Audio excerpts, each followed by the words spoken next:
It'll be good. Yeah, all good. All good. Mm, lots of good stuff. All right. Let's say hello to everybody because they're all here.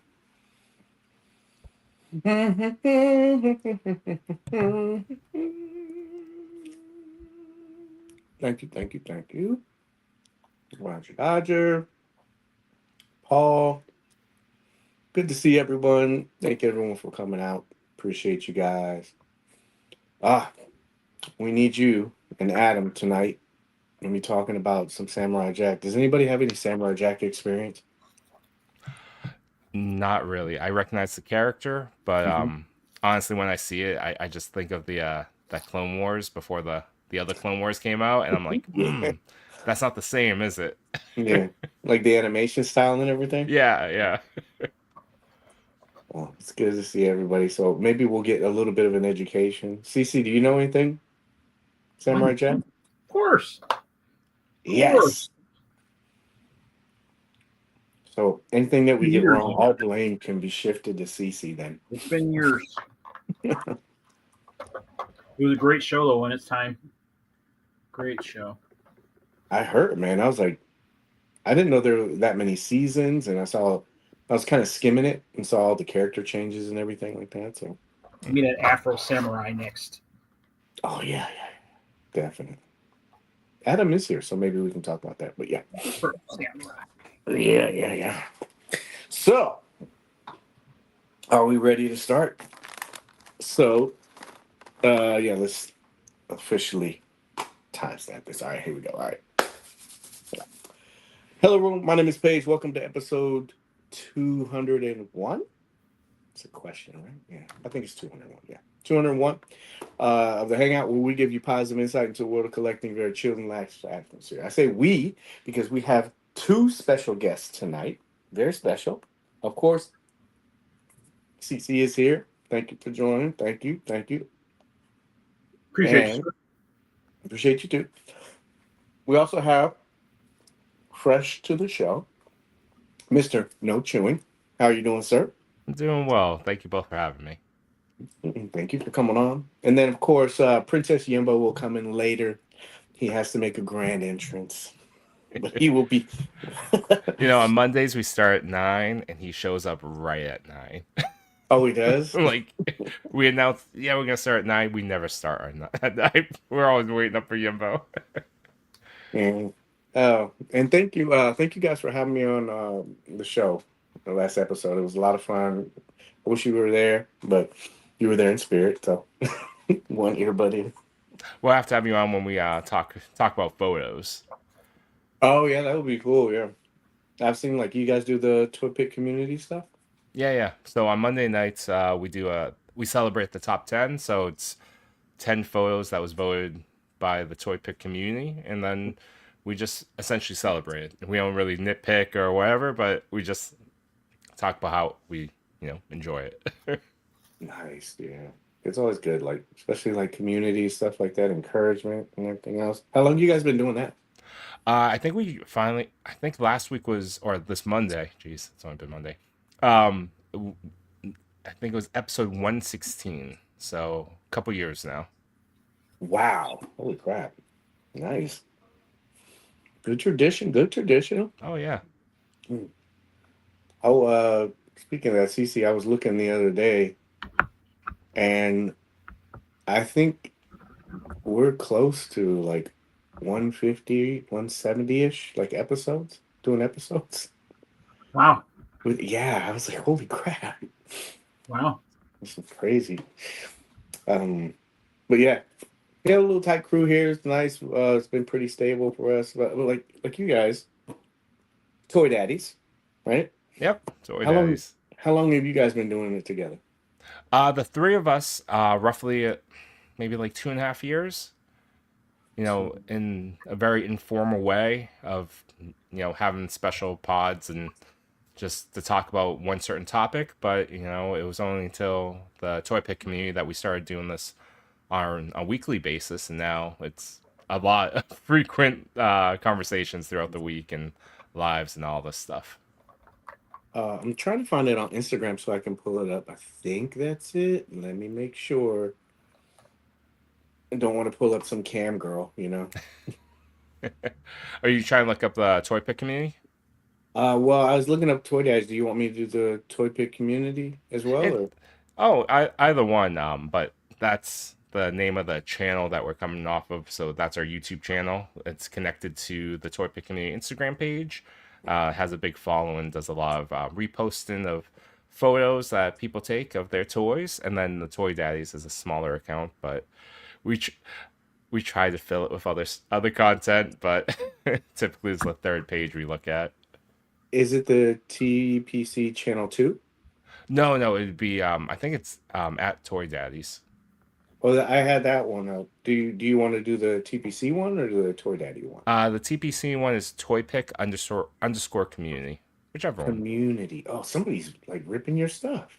There's another guy that originated toy pick community, and I think he has a lot of channels that he likes to manage on Oh. Instagram. So No no one worries, rips it's stuff more in than the- likely legitimate. No one rips stuff in the toy community. There's been quite a bit of that. No. CC, what do you think of that Golden Age Batman? Hilo. This Golden Age Batman is probably my favorite Mezco all time, probably. Really? Okay. And I tell the story all the time. I must have owned this for probably, I don't know, it was probably more than 6 months. But the figure got bashed so bad for having a large head that I didn't open it. I was just bought it and was disappointed, never gave it a chance. But then once I finally did, this thing's great. Okay. Great. It's probably I got one of didn't the realize best tapes they've ever made. I didn't realize it got bashed with a big head. Yeah, just kind of the same thing they're doing with Spider-Man now. Kind of the same thing. Well, Spider-Man sometimes has a big head. I love, was it the Ultimate Spider-Man? They explained it that Peter just hadn't gotten a haircut in a while. That's why his head was rounder. People used to always like shoot him like from underneath and be like, "Oh, look at the size of his chin." But I mean, he's That's a pronounced chin. You see that chin coming at you in an alleyway? That's yeah, fear. That's fear. That's it. That's how you knew the good guys from the bad guys back in the day. That's right. It was like, let me see your chin. If you had that big square jaw, you were all right. I asked because I need a buddy to pair up with Robin, and I'm You'll trying to love figure him. out which one.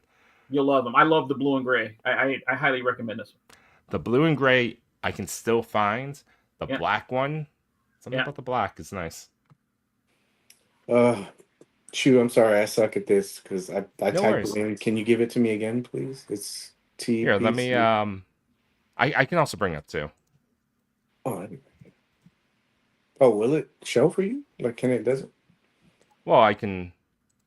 Yeah, I think I can present it, and then you can select it to share up. Technology has never been Paige's forte. It has, yeah. It's, you know.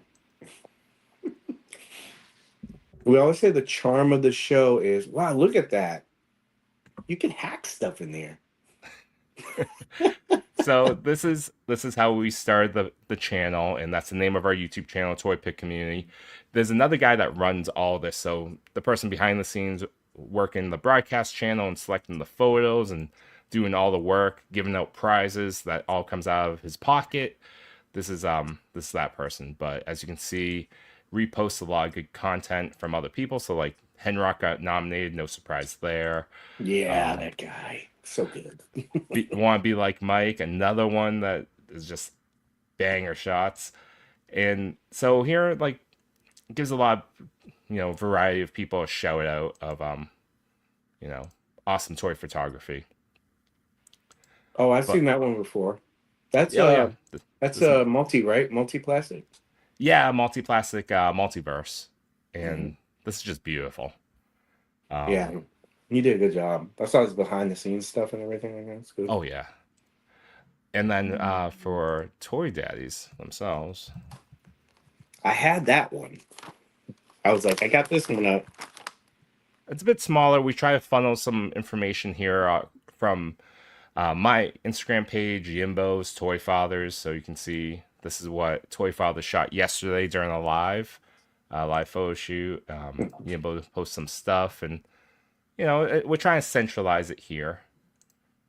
But yeah, He sent me a picture of he got Biker Gomez. He's like, wow. It's like, I know, right? Is there anywhere else you want to explore, and then I'll just jump off the screen. No, yeah, we'll switch it. I have a bunch of like we do death by PowerPoint on this show, so No, same. Or we used to. We very recently we started running out of time, so we just go straight to Instagram. yeah, it would probably save me way more time to do that, but I kind of cut some of it. But welcome everybody to episode 201. Don't worry, Chew. We'll get to know you as we go along. I know this is your first time. Hell yeah. So got some good stuff. I know people probably saw this title and thought it was clickbait. No, it's not. But somebody will probably say, oh, they're going to rail against the community. And that's not it either. I think this is going to be a good segment.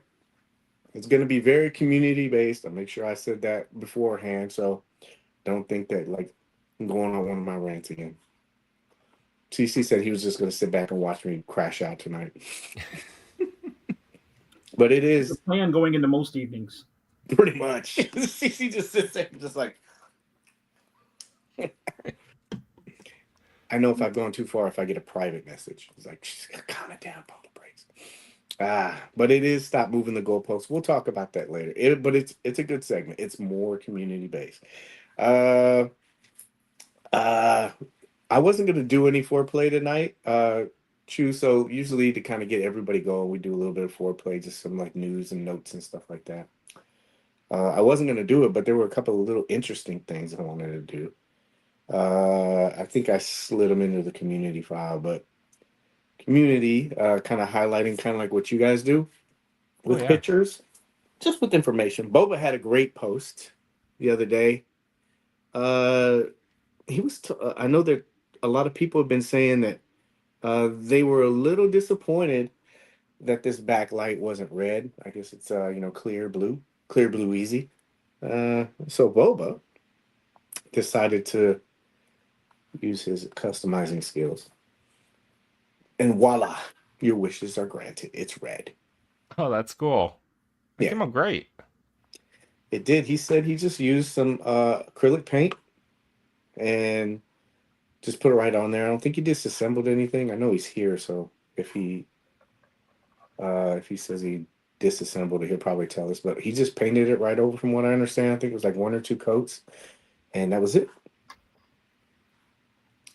And again, got to shout out you guys. If you haven't had a chance, please go check these boys out. A lot of fun talking to you guys about stuff. Like you said, very loose. Yeah, absolutely. Whenever you see us, we're usually in for a good time. Yeah, when we were at San Diego, you guys were awesome there. I know I said that on the show, but I think I've said it here too. You guys have a great group of guys, man. Oh yeah, and the people we met and surround ourselves with, all great, like similar, like-minded. Just these are toys. It's fun. Let's have a good time. Let's have a drink. Exactly. That's what he was saying. He's like, "Hey, Paige." I was like, "Hey, how you doing?" He's like, "Let's get a drink." I'm like, "All right, yeah." That sounds nice. Yeah. Want another drink? Yeah, sure. Yeah. Let's see. What are those? Something else. Oh yeah, I put this in here last minute for UCC to kind of see what you thought about this. So starting lineup, I guess they were going to go a little bit deeper than what they intended. Yeah, this is from the G.I. Joe Classified Community. Jeremy came up with this, but I guess these are mock-ups of pretty much all the sports that they were going to do. So you had football players in there, you had baseball players in there. That's interesting. Yeah, it's there's some more close-up ones here. There you go. It looks like they were going to go pretty deep with this. I mean, that's crazy when you think back on that. That it only made it through one wave. Like, yeah, that's rare that you don't see any you know, because of how long the toy making process, you have wave one in hand. Normally, wave two is very close behind. Right. So And they had alternate sports for this, and looks like different, like, key position players. I mean, that's like an old lineman kind of build, or you know what I mean? And was that they probably had what, Steelers, Niners? I don't know what this is. I mean, this is clearly just like kind of bashed together, but Yeah. I do We love that. I still love the sneakers. That was a cool part of the first wave. Yeah, I popped all those off. Like, Yeah, yeah, from each one of those guys. I mean, the sneakers alone. I think I only got Curry and Tatum. Yeah, I waited. I initially bought them when they were like high priced, and I returned them. CC, remember that? I was like, I got to return these bad boys. Yeah, I got mine because people found them at like a TJ Maxx for like $8. I'm like, absolutely, give me Tatum. Yeah. CC, do you know like any? What do you think about like? Do you think these like this is cults, right? You think? Yeah. I mean, it looks like Colts, Cardinals, Steelers, Niners. I'm not. That red and black one might just be something like just got stuck together. But Yeah, it looks like it. It almost looks like a view of like 1950s, yeah. 1960s football. Jeez, man. And like you said, usually like they do a wave and there's another wave. They pretty much had a wave, and they got shoes like cleats and stuff. And then they had baseball player. Man, that's just crazy that they just. This baseball one looks great. Yeah, actually, it works too because I know this is probably the reason why they hit it, but it actually works because you have the uniform doesn't really impede them from doing anything.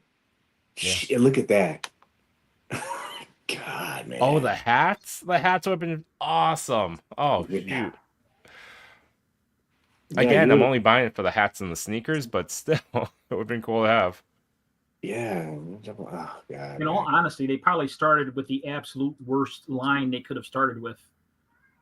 The base. Modern Well, basketball is probably. I gotta imagine licensing for modern baseball would have been far easier than the sneaker licensing they paid for all those basketball ones. yeah, I agree. What do you think they should have started off with football? Hey, Yimbo, let me switch you and put you What's up, over here. Yimbo? What's up, guys? I'm gonna try to switch you up You here. look like you're in the timeout corner. Like you, He is. It's the late corner. we spoke about language, Yimbo. Just go in the I corner, know. stare I'm at the wall. sorry. I apologize. 5 minutes, and you can come back to the class. By the way, fellas, what's better than a Mezco drop day? Uh, Mezco collectors not complaining about it. True. Also, when you either the day that you get a Mezco arrival or the day, at least my credit card was very happy that I didn't feel compelled to buy today's, even though it looked amazing. Oh, man, yeah. I was showing CC um the charges. It's like this came, and I was like, oh God, this is bad. Yeah, right now I'm of course it's like the way the universe works, but I had a pile of loot that had to be shipped, and I was waiting on them to get the Joker in, and literally I had 1 day left, so I was like, fine, ship the 4, and then next Monday, boop, Joker charge. Jeez, yeah, they're almost like Hasbro. They don't really tell you. Like Hasbro Mm. likes to do that stuff like at 2 in the morning Yeah. when they know you're asleep. You can't like get in there and contact them or anything. Well, welcome, But welcome. yeah, man. Well, I'm sorry I need to hop on late to the show, but I appreciate the invite and being to hang out with you guys. What I love baseball. What baseball toys are these? These are so. This was in the Joe group, and I guess Oh, what they were going to do as starting lineup was they were going to do football, which is why like I showed Cece because I think Cece would probably agree that having football first would have probably been better. But yeah, they had not only hold on, let me save this and go backwards. They had NFL evidently, and then they had Okay. baseball as well. Here's some. Oh man. Yeah. Toys that never were. Isn't so interesting? So this is like this is a recent thing. This is after the NBA starting lineup figures. I don't know where this was in that timeline, but evidently they had plans to do it. Because look, like you said, like this looks like a wave. Yeah. I'm just That's wondering who very these interesting. players were. You know, like Yeah. You think that's a Peyton Manning right there in the Colts uniform? I think so. This one had to be Kaepernick. Just kidding. But you know, like Yeah. I don't like. I mean, this would probably be easy to guess. I mean, you know, they're like. Steel. Yeah. That's very interesting. I mean, there's that. Is it from? I want to correct me if I'm wrong. This Savage Crucible, like, but not from them, but Harbinger Studios. They're doing a college football, like, Oh yeah, figure we've line shown right that. now. Yeah, we've Yeah. shown that. Like it's like the Alabama one. Yeah. Yeah. That's interesting Mhm. that we're starting to get highly articulated. So, yeah, at least we will be getting them. Oh, let me change this to. Sorry, we're not used to having a full house like a big room. Our other co-host, he is not going to be able to make it tonight, but he is here with us in spirit. So, MC, hope you're enjoying the night off, man. You deserve it, man. Probably gonna block some of it, like as far as like at least with the other stuff. All right, we'll figure it out. But anyway, yeah, this was up. I thought that was pretty interesting. Charm of the show. So yeah, they had baseball. What else did they have? Oh yeah, community. I think we did that. But I kind of skipped a lot of stuff because I know that there's most of us here tonight, and it's going to be more of a full room. Have some good combos here, so I kind of streamed it down to like Mezco stuff, and then this talking point I wanted to get to with you guys because it was kind of like a continuation of what we were kind of talking about. So, Sweet. it's just some quick news. Change the date. Oh yeah, this is another one. CC, I know that they said they were going to do Legends, but then also G.I. Joe announced that they were going to do a live stream, and then they had to push it back. But they gave some like little teasers in there and everything. So, CC, do you think that they're going to do the Thunder Tank? Or whatever that thing is? What is it called? The Dreadnought one? CC, you're muted, man. Uh-oh.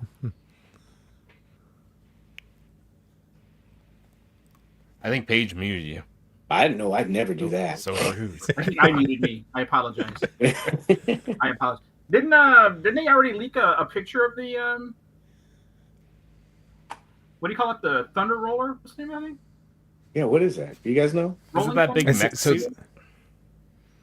Oh, the mech suit looks awesome. That looks cool. Oh yeah, the snake armor, yeah. Was it the? This is what Google's for. I know Joe too hard, so they're in a realm where I don't recognize anything. I think it's all awesome, but I don't recognize a single person. Thunder Yeah. Machine.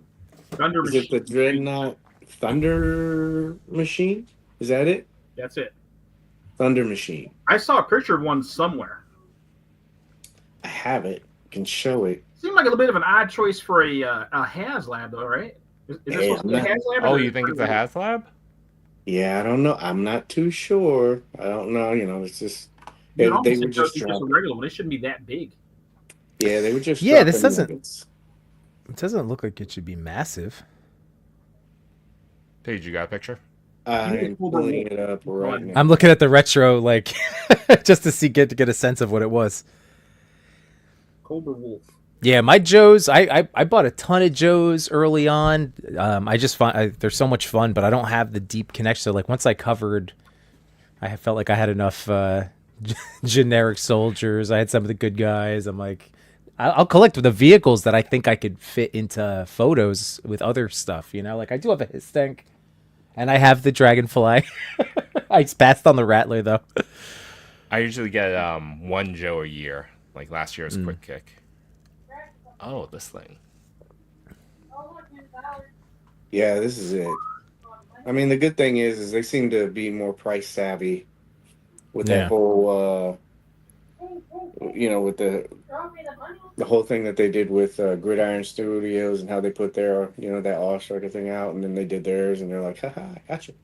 So I don't think this stuff is going to be really that expensive, and it may not happen. I just heard it was. Well, the Vamp was a great price point. I love my Vamp. Speaking of like Joe vehicles that could be multi-purpose, you know. So yeah, I feel like if this is gonna, this doesn't feel like a HasLab, but it Yeah. feels like it could be a cool $100 vehicle. right. Yeah, this would be cool. Now, of course, if they wanted to trick it out and add lights and sounds, then all of a sudden, maybe. I certainly don't need the lights and sounds. CC will let you know that's what Gridiron's for. They'll trick There this we go. bad boy out. Yeah. I'll call up Yimbo. He can make the sound effects for a car. Yeah. Yeah. Pew pew. And then I put this in here just for you, Yimbo. So good timing, good timing. Ooh. Yeah, I wanted you to get your stuff off on this because you were making some great points about this. So, since the last time that we talked on the show, Hasbro released their Spider-Man Maximum Newz. Toy Rage. That's what pretty much everybody did. But this leads into some of the stuff that we'll talk about a little bit later. But they finally kind of did like a stream, showed it, and then they did pricing for it as well. And there was a lot of predictions and stuff like that. Yimbo, I'll just let you take this. Well, I mean, like, we talked about it Sunday. I posted a video Friday to the Toy Pick community channel where, I just kind of pushed back a little bit. I think the main thing is that it is tough. Like, I understand, like, they're telling, like, I listened to Unparalleled on Tuesday, and he had a good take, too, where it's just like, I want Spider-Man, like I love Spidey. They are saying like a lot of stuff that I'm listening to them, like the Hasbro team, I really do feel like this particular figure feels so much different compared to other Renew Your Vows Legends. So if this is a minimum, if not improved over this, and a lot of it is like I was saying on Sunday to you, Paige, like we're kind of like early adopters as like Toy Tubey guys, so like no one's forcing anybody to buy anything. I think it just at the end of the day, it's for me, it's the bigger point was like, how do we talk about this stuff as people, which is a far bigger conversation in terms of way larger than toys. But yeah, like it was. I was kind of. I'm sick and tired of being in a community that is so wonderful, and that something like this comes up, and then it turns into name calling, and it's not specific, but it's like what people say about those that disagree. Like I've never taken a stance where anybody is not as intelligent because they like a thing or don't like a thing. You know what I mean? That type of stuff. And it gets a little in the mud slinging. Maybe not, like I said, without no name. It's not like beef was starting anywhere, but it just turns us into, I don't know, not what I know we are as a community. So, Do you think like since that conversation, it's kind of like subsided? You feel you kind of like let some of it go, or do you feel? Yeah. Well, like I said, I mean, I'm my big point was like I'm more concerned about us as people. Like I just want us to be okay with our decisions, whatever that is at the end of the day. And that was my biggest thing, because there's a lot of stuff for us to, pull together. There's a lot of stuff to be upset about. There's a lot of stuff in the world, and I just feel like, I don't know, we need to be a little bit more attentive with how we're spending our time and attention as people. But but nobody wants to pay $50. Everybody wanted $40. I think like that's about it. Everybody did it. No one's arguing that. It cost less. And no one's arguing that the head sculpt does not look like you want to punch Peter in the face. Right. Yeah. And I also think that like we're going to be surprised. I feel like we always end up being pleased with like a figure in hand, but it also might be stinky that the head sculpt. It is like, you know, somebody like me, it's a day one pre-order, so I'll figure it out, but I'm not going to like lose my mind if there's certain things that fail to meet my expectation. You know, it's a toy. I want to enjoy it. Yeah, and I think there's a lot in here. There's a lot of potential with this figure, with a maximum type line, and I don't believe that this will replace the existing $25 figures. I think there's just something cool that will come out every once in a while for core characters like this. Do you guys ever watch Mad Hatter? You ever see his stuff? No, I don't. I like his takes. And I caught his react, and it was again the same idea. He compared it to McDonald's when they had their artisan line, the artisan line, the artisan. How did you say artisan line? Artisanal. Thank you. I appreciate. I was asking. I wasn't. There's many pronunciations. Yeah, but like how this is going to be different. Like we accept it everywhere else. Like Mattel wrestling figures have elites and they have ultimates. Like this is really cool. We've been wanting, as a fan of Legends, people I know have been wanting this. So let's see how it goes. I mean, like I'm giving them the benefit of the doubt. Like I said, I'm not ever going to tell anybody that yay price, but like it's up to you. Nothing. You don't have to buy anything. That's at the end of the day. Nobody has to buy anything. Exactly. Yeah. Exactly. No, it's not that big of a deal. And I think we should allow people that are excited about this to be excited about it. I'm excited to get this. I'm incredibly, dude. You look at the head sculpts. We got McFarlane, Todd. Those web shooters. I'm super like, and then the articulation. I'm like, those are three big things, and I'm not even getting into the other stuff. You know. Yeah, I love the neck articulation at the top and the bottom. I know other companies have done it, but this is I think maybe 2 other times Legends have done neck articulation like this. I think it really matters for a figure. Yeah, we've been kind of, I won't lie to you, I caught FOMO and CC kind of talked me down a little bit. I know CC, we've been cutting back a little bit, but like CC, I know that you've seen this and probably avoided some of the comments. Now that the price is out with this, do you have any thoughts about it? Or she's like, nope. Oh, you're still muted. Sorry, bro. That's not me. Apologies. Oh, there you go. I did. Apologies. You know, I tend to avoid the comments at all costs when it comes to any of this stuff, just so I'm not, persuaded one way or the other. But, it looks like a great figure, and I'm kind of like these guys where if somebody likes something, great. If they don't, I'm still okay with it. Mm-hmm. But I don't understand why we feel like we have to force our opinions on other folks. You know what I mean? Like if I'm not pre-ordering it, that means you're not supposed to pre-order it. Hasbro's got to pay because I didn't like the offering. It's so vindictive. Like, when people don't like something, it's kind of crazy. Do you guys feel? I'm sorry. Emma. Oh, no. I was just going to throw a question to you guys. Like, I mean, at the end of the day, we do know, because we've heard it from, like, industry professionals, that, like, these are big, like, a Spider-Man license is huge. A Ninja Turtles one is huge. So a company, like, that's a whole separate, unrelated toy thing that impacts what we spend. Like, and I don't know what to do about that's another bigger conversation. But I feel like if we are ever going to talk about like a point where it's an unfair price, like where it literally like we're now like priced out of stuff, then yes, I feel like then okay, as a community, what do we do?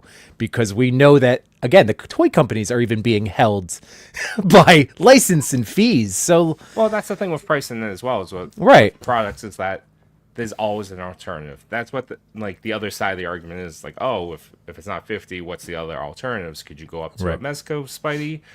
Of course, you're jumping up to 120. Could you go Mafex, and we're playing some like magic math about shipping, or people are comfortable.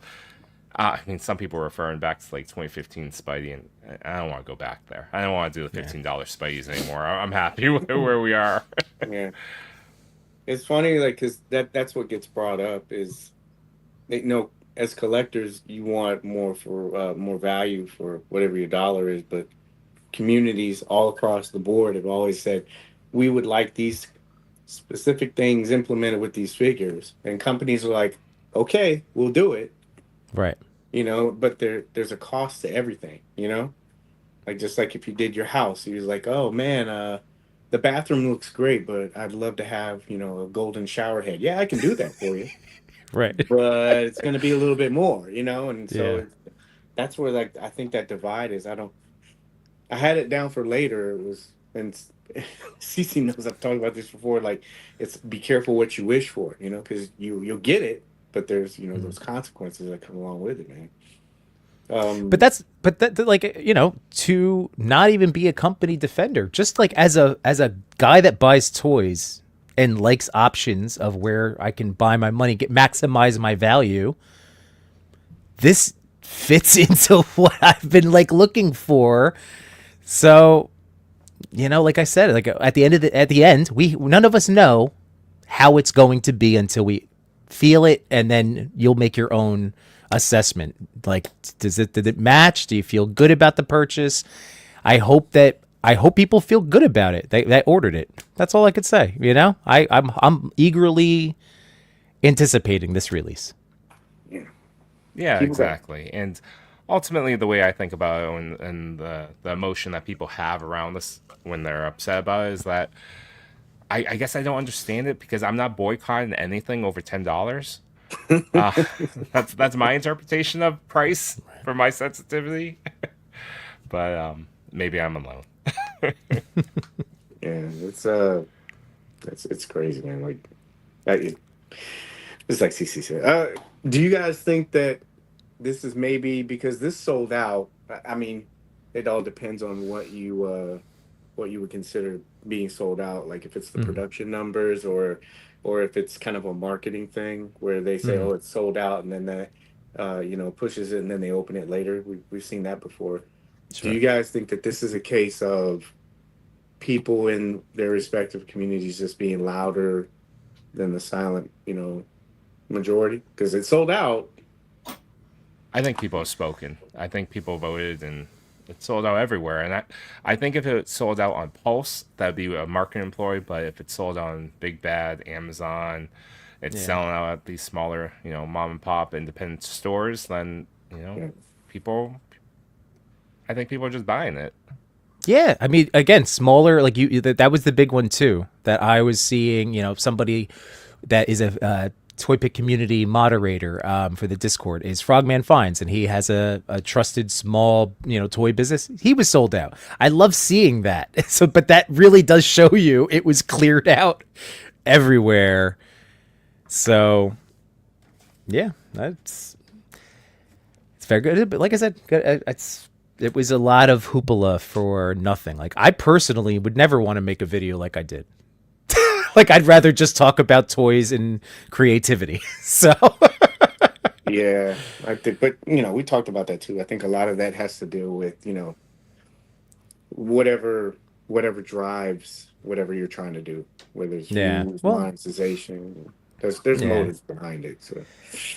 No, I know, but at the end of the day, I know the mission for me, Chewy, and Toy Father. Like, our thing is number one is making people feel good in general. Like, that's really our mission statement. Like, we want you to walk away from hanging out with us in person on a live and just go, what a good hang.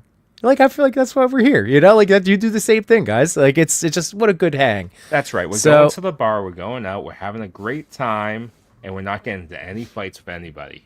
And that's our jam. That's our MO. When you see us out in the wild, that's exactly what we're doing. We're not stirring any pots, and we're just passing nachos. That's it. And like I said, like I know I'm a teacher, and I challenge my students to be critical thinkers. And you could argue that it's not my place in the toy world, but I don't know. I just felt like as a human being, maybe we should think about what we're doing.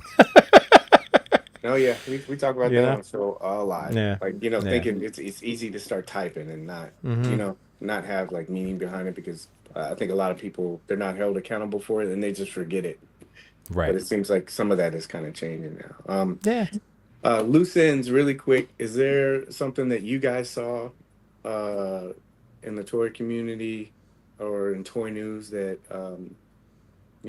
that you want to talk about really quick? Dude, I am like losing my mind over these Doc Octopus photo shoots people are. I queued up a draft right before I hopped in when I was wrapping up hanging with my wifey. Yeah. And it's just tabletop posing. I freaking love that Dr. Octopus so much. Oh yeah, yeah. So it's a wonder to see all of the photos. Like you see Machu's put his stuff up today? I did not. should- I Oh did not man. see it. He put out That's some Coach. really amazing stuff. I mean, it's not you. Yeah, so photos and Has- reels. Has he done mods for it or? No, this is actually true. Do you want to hit him with what he said the other night? It's so good. I don't remember. Oh, come on, Chewy. So Machu said that this figure, the Dr. Rock, is so good, he has 0 modifications to do to it. He's like, I have nothing. He's like, this is everything I wanted. Yeah. And I'm just saying, like, as we talk every single day in our group chat, for Matt to not feel inspired to tweak and improve something, like, I think that speaks volumes in terms of our friend group. I thought for sure he would find something, and maybe at least with the claws, I thought he would like 3D print some of those. I saw somebody take the the claws from the old Toy Biz and put it on there and swapped it. That's what the thing I thought everybody was gonna do. They were just gonna print 3D print claws. I think at most he wants to modify the glasses to be battle damaged. But Right. with Carl down there, and I just wanted to preface this as like, don't be sorry. It's okay. Yeah. Yeah, really. You Like have your that's opinion about it, and that's okay.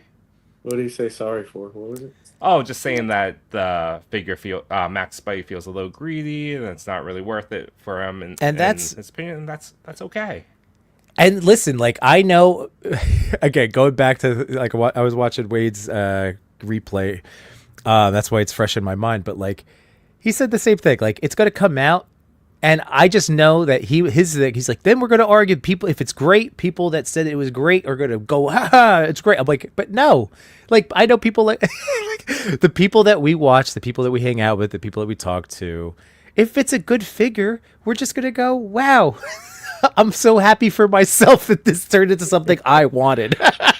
I'll give an example as well. Moffic's Robin, Hush Robin, they revealed that a few weeks ago. I didn't feel that was worth it.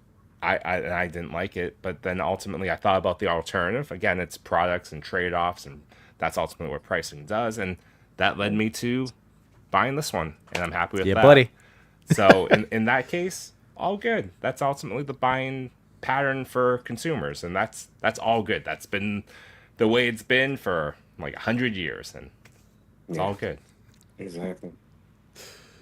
Apropos, CC, what look do you Yeah, want me I to know. give? You want to get the teacher look? You want the teacher look? Yeah.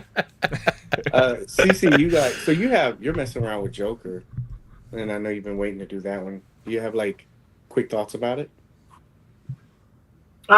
He's everything I thought he would be. I mean, I could use a few more accessories, granted, but I mean, I don't know. He's just a great classic look. What else would you have given him? You think? I heard people talk about trigger hands and stuff like that, but like, what else do you think would have went well with him? You almost feel like every Joker has to have the old bang gun, right? Like not the real gun, but at least the bang thing. Like it almost seems like everyone has to have that. Yeah. That's about the only thing I really feel like he would be missing is some sort of a cartoony weapon, even if it was just a mallet or something, maybe. But something along those lines. Yeah. The mallet came to my mind too, CC. Yeah. But Sorry, I was just refreshing. I was looking at the Google Images. I'm like, what am I getting? Because like it was it. I was like, I couldn't wait to own this. I'm so in on this golden age Mezco line. Okay. Yeah. A newspaper. The mallet would have been nice. Yeah. I think That's one more head sculpt would have worked. Almost like a closed mouth, more sinister. Because we got too cackling. or like a just some kind of battle damage. I love Mezco battle damage head sculpts. A punch so to I'm the hoping, face. yeah, like just imagine it came with like almost the imprint that you could insert like Batman's fist on. that would be pretty. It's so cool. That would have been a good one too. Yeah. Holy crap! Kristen said an angry head sculpt would have been good, and Boba said like he agreed with you guys too. But mallet, Oh, the boxing glove. boxing glove popping out. That would have been sick. That would have been sick. It would have been. But really, like I mean, like it's. I'm still like I like the card hand, the buzzer hand. Like there's cool other like smaller but creative accessories that I was shocked by with that. It's like, oh, all right. Yeah, that belt thing, that that boing. When I first saw that, I was like, can I do something with this? And they were like, what are you gonna do? And I'm like, hey, just put it where it belongs. And they're like, yeah, just don't. So like, I had them going like this and doing stuff but it just kind of fits the character. I mean, Yeah. you could always. I'm not saying they're going to do it, but they could always do like an MDX version where it would just be loaded out with that stuff. And I still think people would buy it because they missed this one, or like you guys said, they want just more. So Yeah. Punch I mean, to the that's face heads. Put that in the deluxe box. yeah. I mean, and we joked about the chameleon idea, but like like Superman and Wolverine, two great examples of you could just get one release, or if you get all of them, you get so many more head sculpts and different swappability, and it's nice. Yeah, for the right character, it totally makes sense. And Joker's one of those. Mm-hmm. So some other news I have, just kind of update some people. I know we're a little bit backtracking. I remember I talked about this on your guys' show, but CC, correct me if I'm wrong, because I don't remember if I talked about this on here. So I know I did say he was charging. He did charge already. And then also he is in the shipping queue. That doesn't mean that he's shipping. It just means it's moved to their queue. And then probably within, a week, 2 weeks, wherever you're living and wherever they ship it from, that's probably when you'll probably have it. CC, did I talk about his ankles on the last episode or no? All I remember is how much you hated the figure. That's all I really remember. You were really negative about the release. I was kind of surprised. There's no way. Very, very much. There's no way. You bashed this thing. I canceled my pre-order. No.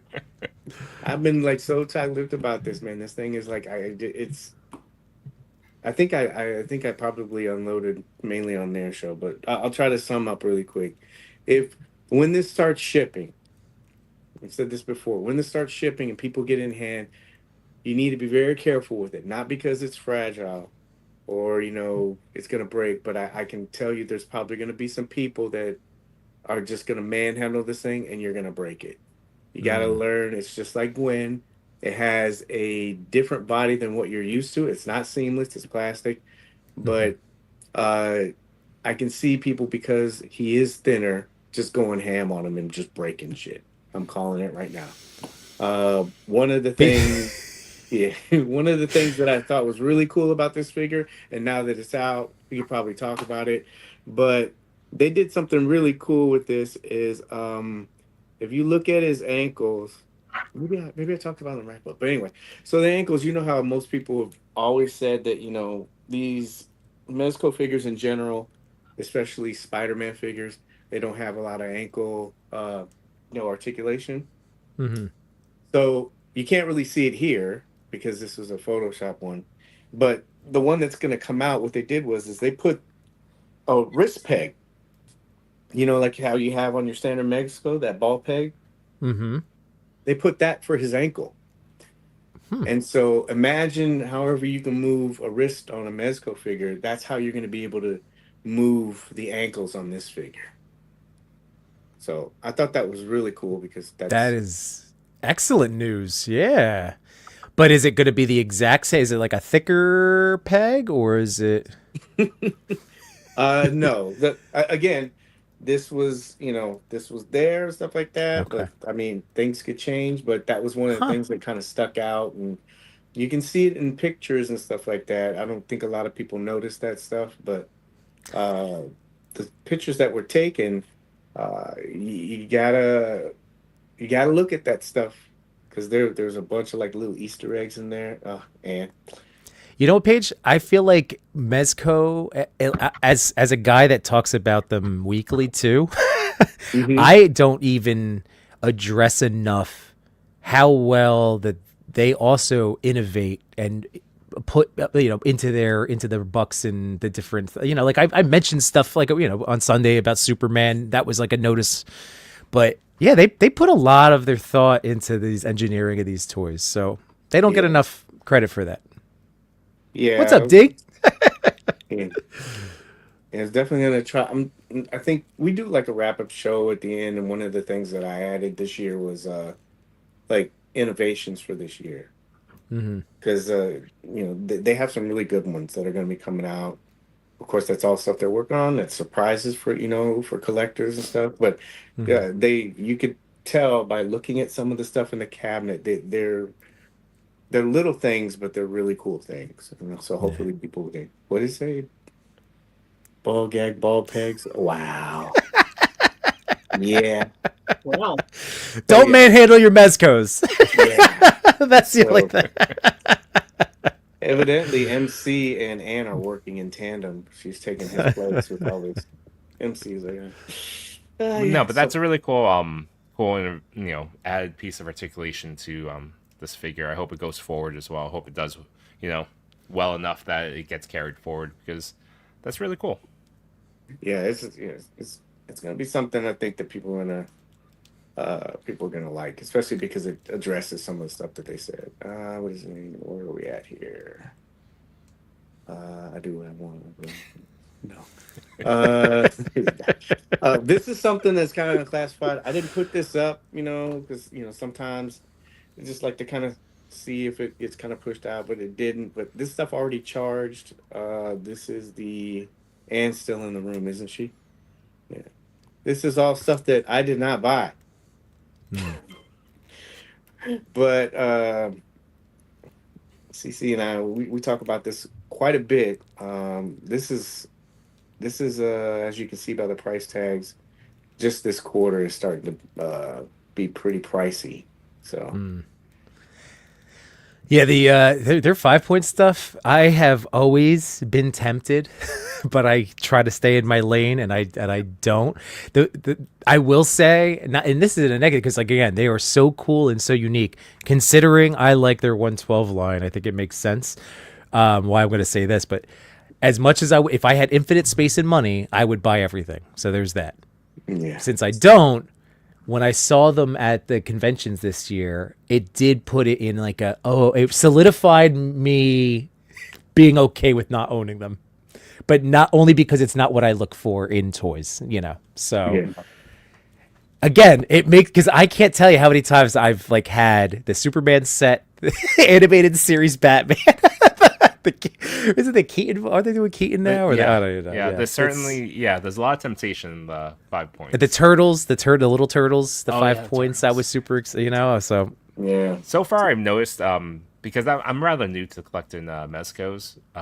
Roughly, I started. I had dabbled a little bit, but really what brought me was the turtle Ninja Turtles last year, and so what I've noticed recently is that I took some pictures of the booth in San Diego, and I kind of picked my top three of like top three Marvel, top three DC, top three other.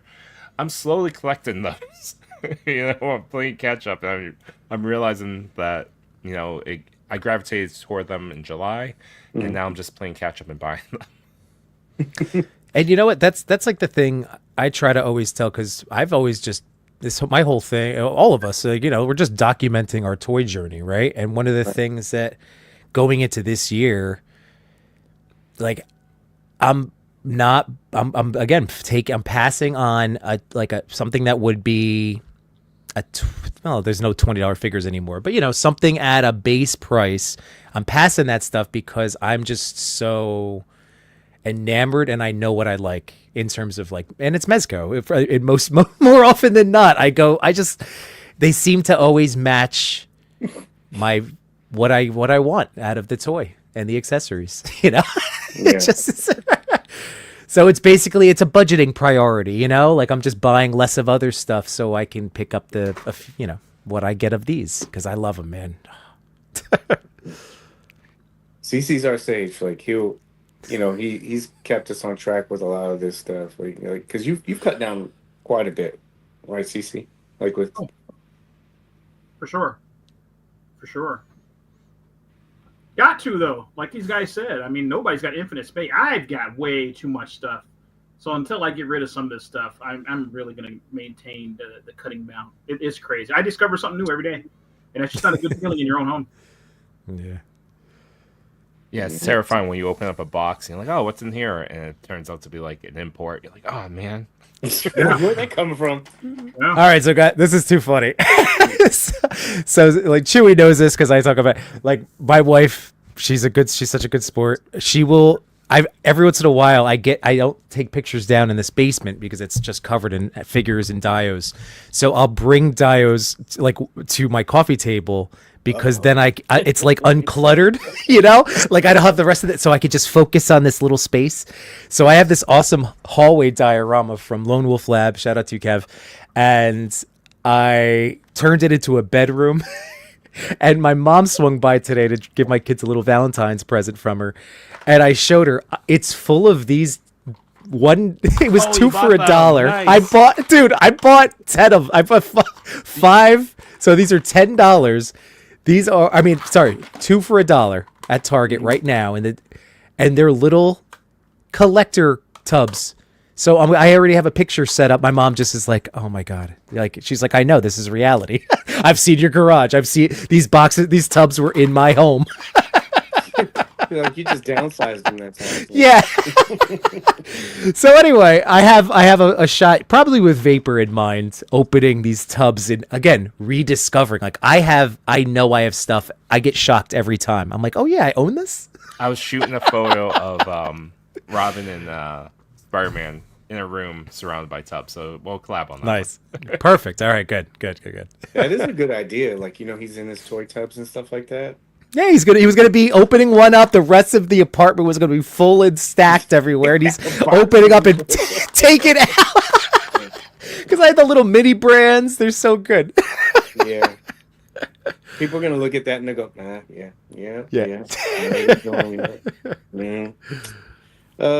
Shipping news. And Paige, just to cap off that story about Yimbo and the coffee table. Next to the coffee table is his wedding photo with his wife, and they're happy. No, that's my desk. That's a different spot in the house. Oh, that's terrible. I always poke at him like, dude, your wife's a saint. You have a bunch of toy nonsense right next to your wedding photo. Like, it's almost like it's pushing the photo off the table. Kind of, because it's a 78 points of the articulation diorama. It's got to take up the space.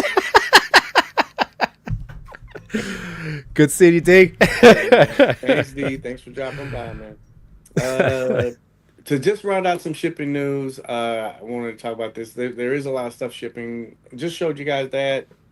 For everybody that's from Mezco, these things will probably ship out pretty soon. Biker Gomez, that is currently shipping out right now. Something that somebody mentioned was Tangerine.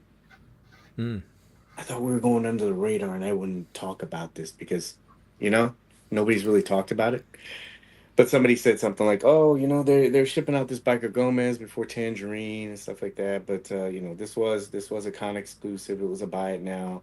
For anybody that does want to know, okay, they're still within that window. I put 9 weeks instead of 8 weeks, So 9 weeks is the official, complaint thing. But, the good thing about it I haven't really heard the community say anything. Like, I mean, obviously, there's going to be questions like, "Where's this figure at?" But I haven't Yeah. seen any kind of the outrage that it was with like Doc Nocturnal or the Decapod gang. So yeah, proud Yeah, community. yeah. Good job, seriously. But 9 weeks, there you go. March 7th. That's the official red button panic date, if you want to call it that. You know what, Paige? You're usually pretty good about this too. Like when it's like a harder to find Mezco, like you make a choice not to showcase it because you don't want to come off like, look what I got, right? Because like I didn't do a lot with Doc Knock this time. Also because I knew people were under, like, and I get it because they paid to wait. The cost was absorbed and now they're just waiting on it. So I know I didn't like go too crazy with them. I always feel like bad. Like there's certain figures that I won't shoot, or because I'll buy multiples or something, but you'll see somebody say, "Oh, I couldn't get this," and you're like, "Oh God, that doesn't look good to post up 4 or 5 of those." And so you Hmm. just kind of like, and I like to do macro shots and stuff like that, but I didn't shoot I didn't shoot that motorcycle until like people started shipping out, and we had Hmm. it in hand when MegaCon was there. So I don't know. I don't share that sentiment. To go back to the Ninja Turtles, I didn't pre-order it. I got a link and I got it before everyone else in like the group got it, and Oh I no, started you're shooting that and dude. You are rubbing it in their are face immediately. guys. He is totally blowing past this. So like you have to remember everybody like when the hype. Remember like Comic Con that year, right? So we had a good 6 months from Comic Con until the release of that turtle set. yeah, And when Comic Con hit, everybody I was in a I don't need it. I'm gonna pass. And I know Chewy was there, and we saw it at Comic Con, all the footage, and we went, "Oh crap, we're gonna have to get this," and we still didn't order it. And literally, one of the local toy stores that I frequent that I know is a Mezco distributor. I was like, "Oh my god, Chewy! It said it's in stock," and he bought it and got it before everyone else in our little crew. I bought it on a Sunday when it was just very moment it was able to be like sold. I got it on like I don't know what type of portal the shipping went through, but I got it on like a Tuesday, and yeah. I ran with it. Oh yeah, that's. Like But to no be fair, tomorrow. you also knew that was going to be like everybody was getting it within a week, so it wasn't extended like. Oh no, I kind of knew what I was doing, Oh, okay, fair. but I couldn't hold back. I was super excited. it was- I wanted to shoot the thing. Yeah, I know. I did. I was Paige. I was going to tell you too. Like, I know you do that, but I think again, like you with your intention, I still think you should be able to feel like you could enjoy your toys and like I don't want to say like I just didn't prioritize Doc in terms of my shooting schedule because of that, but like had I got to him, I probably would have said, I still want you to have fun, Paige. Have fun with your toys. I do. Even It's if they're just that like. line, like Yeah, I because know. Yeah. you'll hear from like different people. They'll say something like, and I get it. I totally get it. But you know how like some people, I've seen D catch flack. Obviously, Hmm. he works for them in some kind of capacity, and so he's going to have that ability to get that stuff, and it helps out the community a lot. But I've seen him catch flack about that. Well, why are you always getting it first? It's like it's because he Right. works. The He call was is coming with from them, inside the house. Right. I would much rather have him, nothing against anybody else, but you want to be able to showcase something in the best possible light. I think he does a very good job. Just like other influencer content creators, whoever, I feel like they could do it too, but with all the scrutiny that figures get, I think it's good to have somebody who can showcase it and that's rooted in the community. Right. No, I totally agree with that. Typically, because Mezcos are kind of an investment, they're more expensive. I look for his reviews, and I'm like, all right, explore it. And be amazing. Show me what this toy's like. Yeah. And you know what the great thing like he's he just presents the figure so well. Mm-hmm. it really is just an objective, like that's why it is so beneficial to so many of us that are Mezco collectors. Yeah. Well, another thing he does is, uh, they are expensive figures. I know, and then they do have a history of QC issues, and so to have somebody that can actually showcase what that figure can do, that's a good thing too. Because a lot of times people will get a figure and they got it and they go, this figure can't move, it can't do anything. And then that just spreads like wildfire. I think it's like I said, it's good to be able to showcase visually and then also what a figure can do. Those cons are really important. We Yeah. all of us there, everybody that's working in the booth, we try to make sure within whatever you can do with the figure, like some of those, a lot of those figures are prototypes. Like you Yeah. can't move a figure that's glued together and put them in this dynamic pose. And so, but ones that are kind of close to production, being out, we try to make sure you showcase that. Well, hey, you do a great job because I did that post, Mezco Spidey post. I would like to think that those are pretty dynamic poses that I was pushing that figure, thanks to, again, seeing your tutelage or being under your tutelage. Oh, it's okay. You can move, like they can move, man. Yeah, It's great. it is. Do you have any suggestions for the Batman? CC's putting a lot of time. He would know. Like, because I did have some like tight legs with the Batman figure. I'm just wondering if you have any advice for me. We talking about the patent bat? Yeah. I didn't have any of those issues.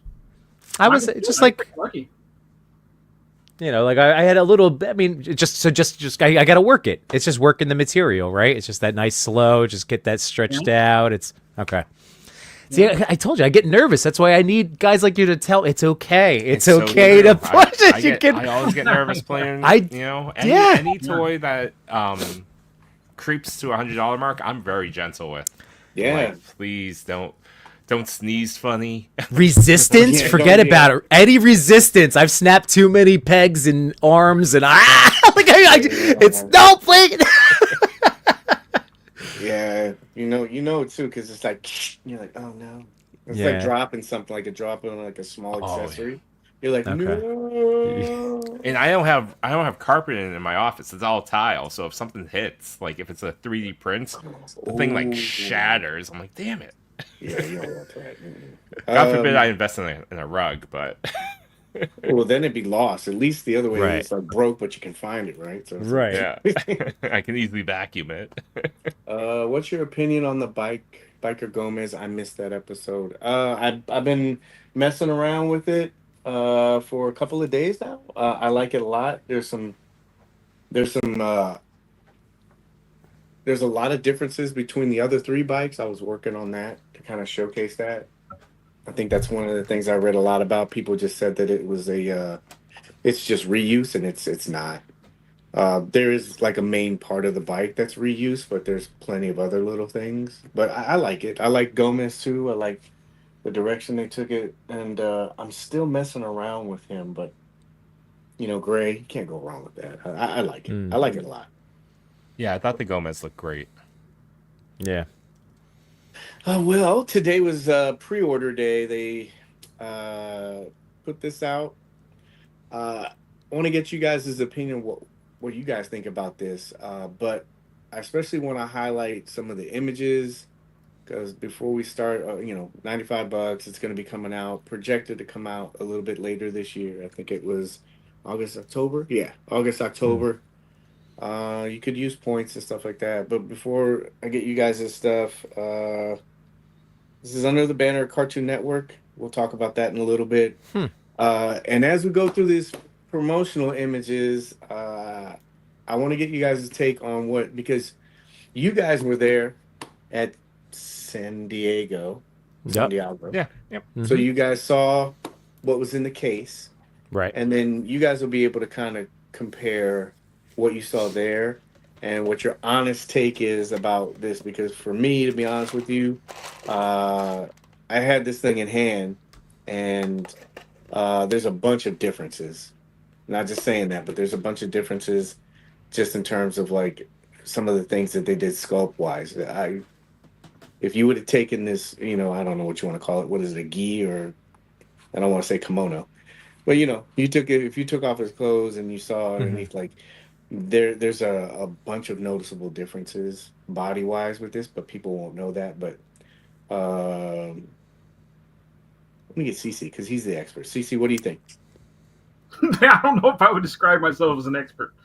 You're the expert in this room. I mean, to what I remember, he seems very true, to the cartoon. With great likeness. I still told you last time, the thing that I'm noticing the most is it seems like we're getting a lot of offerings with a lot of new bucks from Mezco. Yeah. Yeah. A lot of new bucks. That means only good things moving forward. I mean, I can't imagine them doing these bucks and one and done in it. That doesn't make any sense financially. So, Very true. It's really interesting to see what other figures come. Cece, do you think that? Like, yeah, because speaking of the buck it seems as though that from these images were after SDCC, right? This is the okay. Oh yeah, yeah. Because I remember that was maybe that was like the criticism. It looked either thin, or like it looks like he's filled this outfit out in these shots. Yeah, I wish I can. Right? Is that substantive? Yeah, let me. I that's why I want you guys to kind of talk about it and give your thing, because Chewy, for me, did you post any pictures to our Toy Daddy page? I'm trying to figure that out. Yeah, I had I did shows on this like before, but let me pull it up because it's just in a past one, but it's kind of hard because when you're behind the glass and you're messing around with it, that it's stuff that people won't see or know. Do you know what I mean? So it's kind of hard to say, yeah, this is this, and somebody's like, no, it's not. But you guys were there, and so let me pull this up. But like CC said, there's definite, especially around the arms, like the forearms, they're bigger, and then the double joint elbows, because like I said, that thing was glued together, so it's not gonna. Yeah. And I hope they have it at San Diego this year, because oh my gosh, that's the first thing that I'm pretty sure whoever gets hands on it first is gonna do. They're just gonna. It's kind of like we go through stuff and we're like we like do like a little round table at the table and stuff, and like once you kind of get one of the figures, you kind of see how far you can go with it, and that's the first thing we do. Well, what was the feedback in the community? Oh, it was this. Okay, great, let's do this. To kind of like show people. Right.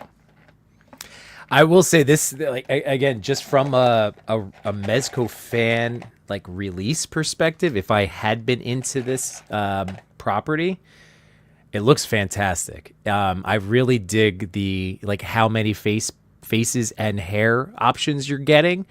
It reminds me of another Mezco one. Again, I wish they'd do this more often, but who was it? Solomon Kane.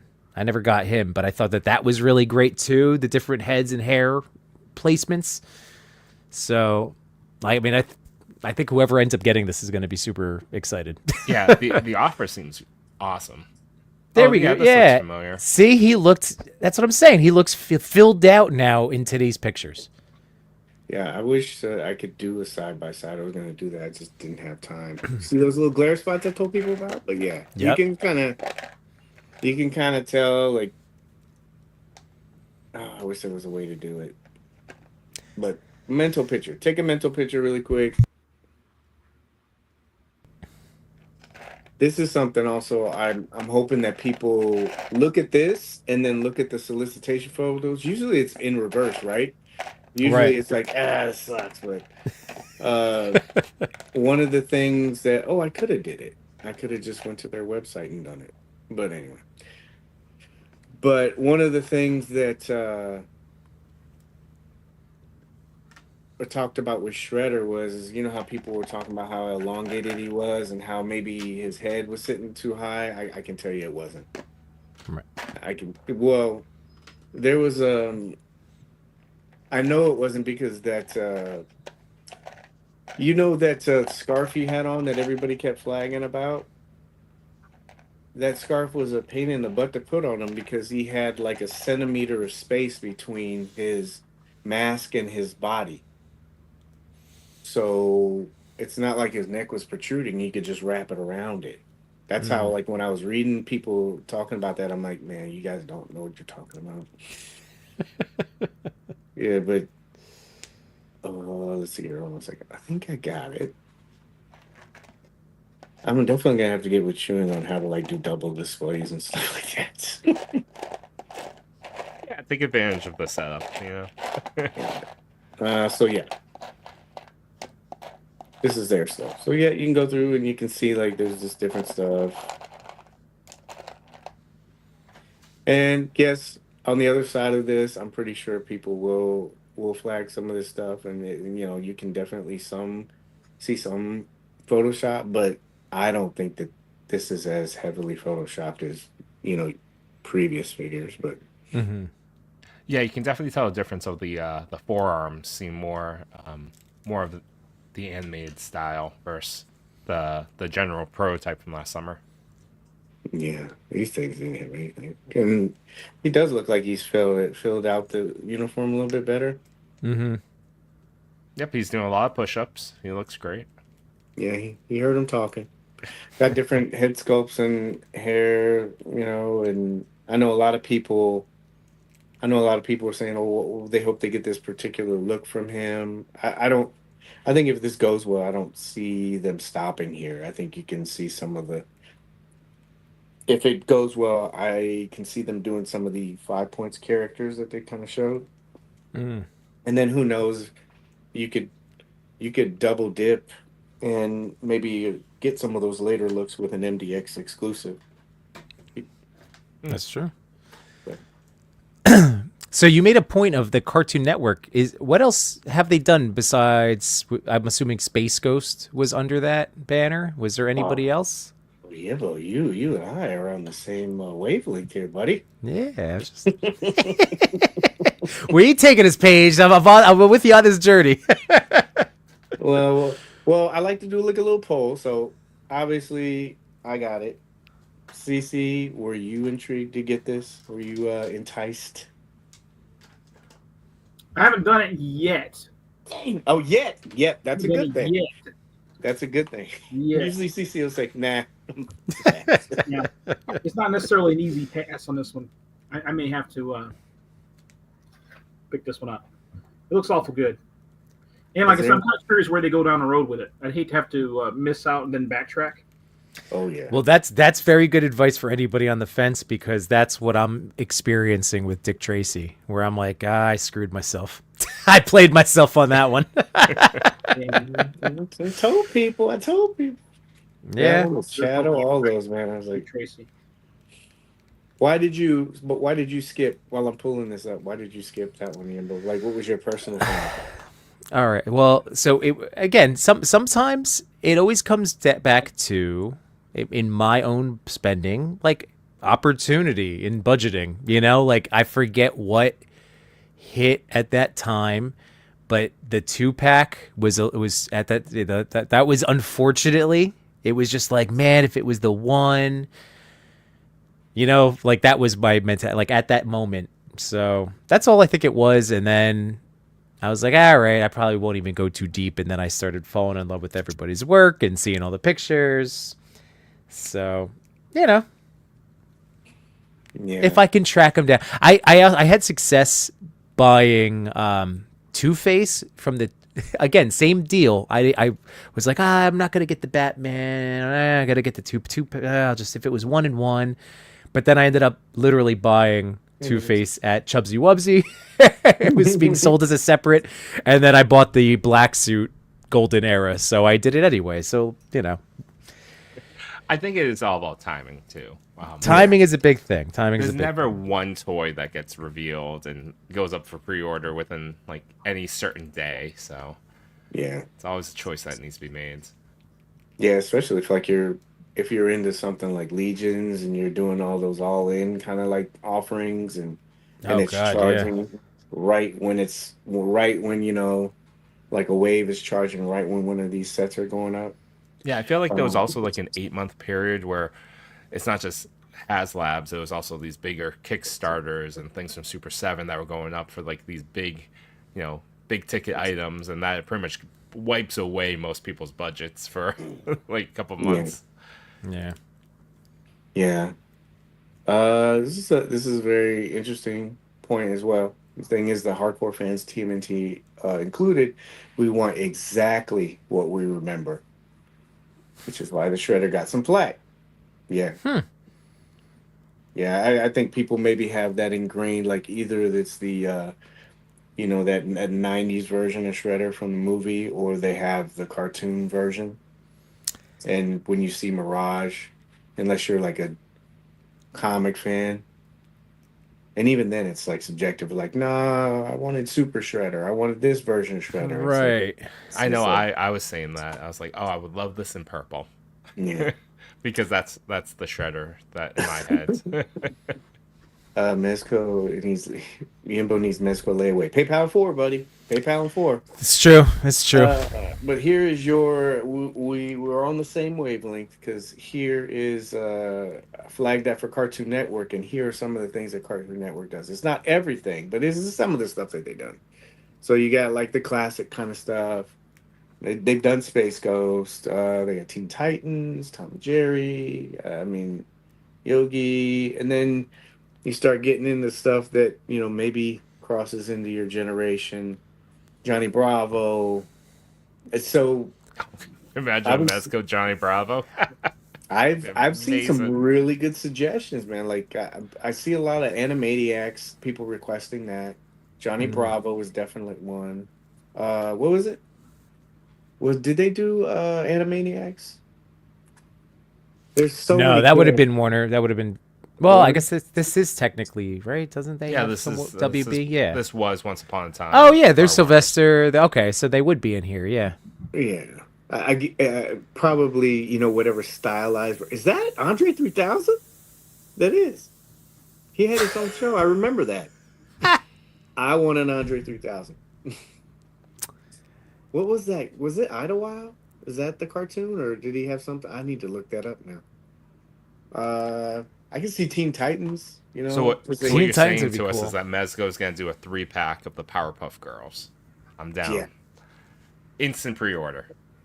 Yeah, but even just mentioning Cartoon Network and seeing just these couple slides, I'm hoping that this goes well enough where they can kind of go with these pools. Dexter, Powerpuff Girls. I forgot these guys. My sister used to watch these guys. It was a group. See, I keep going back to like is what I would love like Venture Brothers in a Mezco style. Give me all those Venture Brothers, but I don't know if that's. I think that still falls under them. Maybe. Let's Yeah, see. just these slides. You could just there's a whole, and these are just the first three that I pulled. I'm pretty sure that there's like these popular ones. But I mean, a more recent one I loved was We Bear Bears. I'm not familiar. Is that one of these over here or no? Like there, right there, No, like the blue guy right here. no. It's about 3 bears, like a grizzly, a brown bear, and a panda bear that live together. Oh, Grimm. Look at that. They got Grimm.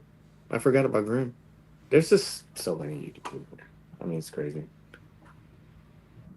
Oh man, what was it? Harvey Birdman, attorney at law. Wasn't he in? I would take a hard. See, I go in the Space Ghost direction and Venture Brothers and Johnny Quest. Was that the other? I think of, or I forget. Johnny Quest is what that was based off of. Flintstones would be really cool. Same with Jetsons. Didn't- Yeah, both isn't, of those would be great. To be honest with you, with some of these things, I know that there's a hardcore fan base with some of this stuff, but I can also see them doing some of these as 5 points. Mm. Oh, like Dexter's Lab. Perfect 5 point. Yeah, just some of the characters like the Powerpuff Girls. I can see them doing that as a 5 point set because like design wise as a toy, I that it would be an interesting thing for them to kind of like take on. You know what I mean? Like it's kind of out of the 112 line. I don't know if they have like a small, proportion body It'd be like that. super hard as well because giant heads, little bodies. Try to get this to balance. Everybody The says, amazing would be just like really frustrating. everybody says that Mezco does big heads. I mean, this is pretty much like a Just up their lean alley, right man. into it. I mean, I can see them like doing Johnny Bravo and stuff like that. Especially since they're taking on like Batman the animated series. CC, did any of these like hit you like something that you want to see? Dexter. Like a lab, like I was big on Dexter's Lab. Classic. Dexter and his sister 2-pack. oh, Dee Dee. that would be interesting. I mean, I see it's tough because I know Jada's doing a couple things like they have Scooby's. Scooby Doo would be, but like I know again, I don't know. I mean, not that it stops anybody from putting out a thing. I think Scooby Doo characters would be really sick in like a Mezco style. Yeah. Uh, I'm just going through. I'm scrolling through the Wikipedia. I'm up to 78 different properties. There's a lot that you guys would recognize. Can you share? Can you do that? Can you share the page or? Yeah, sure. Oh, Oh, I was just I was just scrolling just to see like what else was on here. Son of a cleared it It's- up. It was Class of 3000 was Andre's show. Mark That's P, the monkey from Dexter's Lab, and Mojo Jojo. Oh, I would buy those. The Smurf Mezco figures, cloth goods, soft goods. This is good. Thank you, Minis, for coming by. Thank you. Johnny Quest. That's another That one. would be awesome. Yimbo wants the Adult Swim. Well, Johnny Quest would be cool too. I mean, I guess that's Doc Savage reminds me of in that styling. That's why Yeah. I'm still tempted about that guy.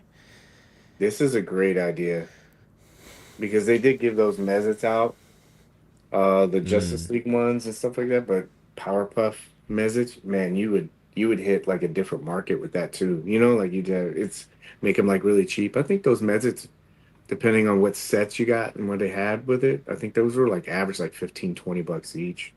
They're Yeah, I love the $60. one that came with the Green Ranger. It wasn't meant for it, but it was the one with the pumpkin mask and the machete.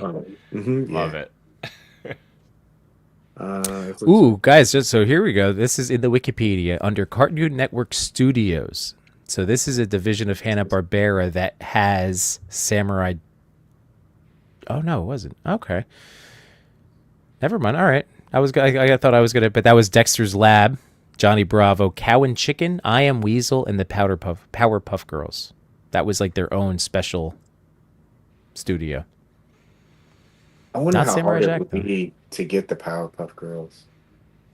This just opens up a lot of like properties that you can do. Mm-hmm.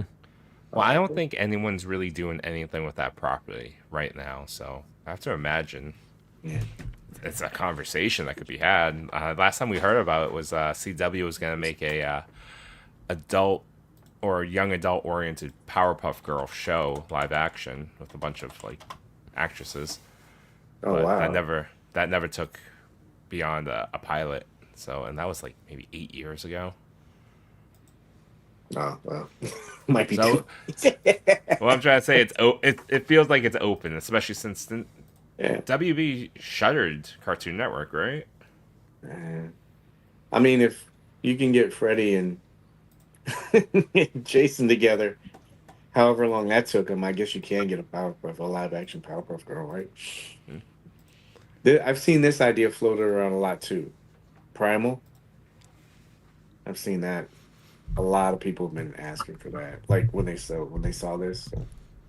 Paige, I just shared a tab if you want. Like come on, guys. Mezco, Harvey Birdman. Am I the only one? Tell me this wouldn't be a perfect toy. It would be unique.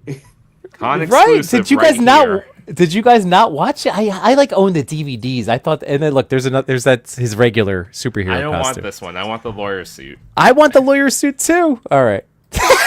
You would have your MD. There's your MDX and your regular version. That's what I'm saying. But am I seriously? Did no one else chat? Help me out here. Did no one else watch Harvey Birdman? I've never watched I've the show. seen it. I've never watched it. Okay, fair. But it was The name during that sounds Space familiar. Ghost time. It was during that era. You know? See, while I'm setting this next segment up, we could be listening to what's Toy Father's name? Get Laser. Hey man! Oh, the laser! I got the Toy Daddies. Toy. I may very well. That would be a really fun cosplay. Of Well, Harvey we Birdman. are going back to San Diego, Yimbo, and I feel like this time around we have to do a little bit of cosplaying. Mm-hmm. All right, you guys ready for this? Yes, sir. All right. Now, why is it not showing? Nothing yet. Man. In honor of MC, they were Sydney Sweeney shots, but I guess I let him down. Don't look her up. Oh my gosh, man. She pops up on my feed like, because I'll see some of that stuff. And I'm like, gosh, man. I was like, I knew I shouldn't have forwarded this in the chat to them.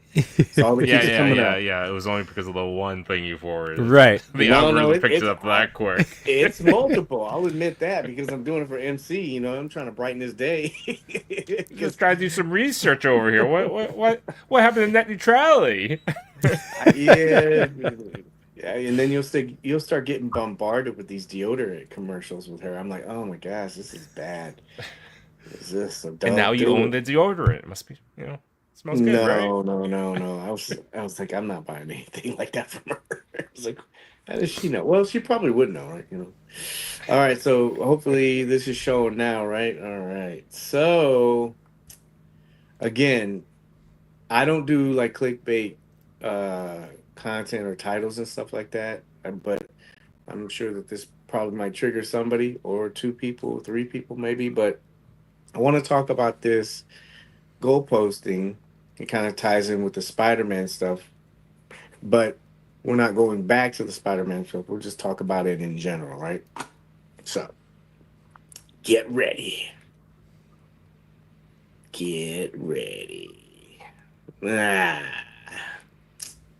So, first question I wanted to ask you guys. Do you feel that collectors move the goalpost, or is the expectation placed on a company too high to do better each time? Talk amongst yourselves. I mean, I guess it.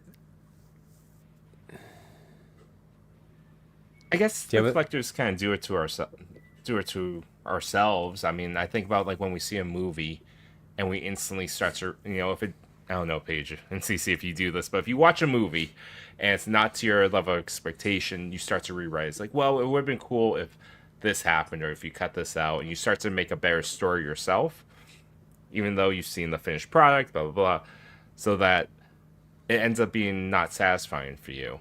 So I imagine that's the same with like any product. It's like, I would rather it be X, Y, and Z, and then over a course of time, again, the same product over and over again, maybe we've done it to ourselves. Like we imagine a better product than what we'll ever get, or if a company even desires to do so. Like I think an argument came across a few times about like food, and yeah, if you keep going to the same restaurant and you order a Cuban sandwich and you wish that they had better pickles or they toasted the bread a little bit better, they never do it, but you keep ordering it yourself. Mm-hmm. Eventually, you've kind of made your own mess, and you gotta stop ordering that dish. Right. And I'm gonna pick up where you're putting that down, because then on the flip side, you also have a spot where, like, there are certain toy lines, Mezco's being one of them, where I know I'm going to enjoy what I buy. And then there are going to, and this is something that recently was out of our collector's control. So I do think, first of all, I'm agreeing with Chewy. I think a lot of times it is us as collectors that change our expectations. But there are those, what we live through it is right now with pricing. Again, like I'm still suffering from sticker shock from the very first price hike in 2020 or 2021. You know, like I'm still at that, like, so every time there's a new hike, it's just, I'm not happy about it. I'm just this again, like, because this is a very, this hasn't happened in our lifetime, you know, like where it's been this fast the last 5 years. So there has been times now we've gotten toys at a price point where now there are less offerings, not from Mezco. I'm just saying, just in general, like in a collecting. So then that would be the company changing the goalpost on us. And of course, there's business decisions in there. But when you are accustomed to getting a certain plate of food, then you don't. That's not on you. This is what I was getting. So like I think of some of, you know, and this is across the lines. Mafex.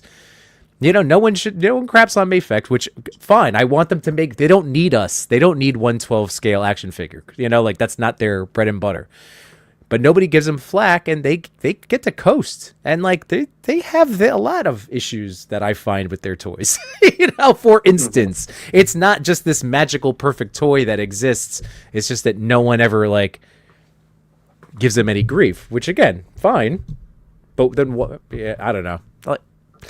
Back to your thing. I don't know. I think it goes both ways. It's dependent on the situation, which is, I guess, what I would want every individual to do, is judge something based on its individual circumstance.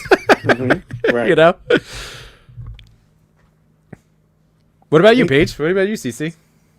I think so. I had this before we go any farther. Like, I had it divided. So, we would talk like from a community standpoint, and then what we feel like would it be viewed from a company standpoint.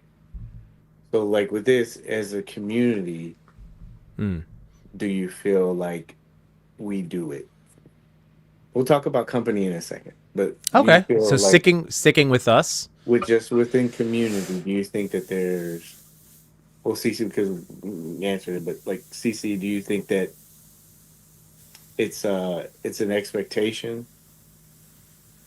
or do you feel like it's an expectation on the company, or do you feel like it's just collectors just goalpost moving? Meaning something comes out and then it's changed. Pricing, well, we could do it. You can't do it without examples. I wanted to stay away from examples, but like Spider-Man, you know how somebody said, not somebody, but a majority of people said, if this is over this price point, I'm not going to do it. And right. It's messed up. I don't think the company should be charging that much.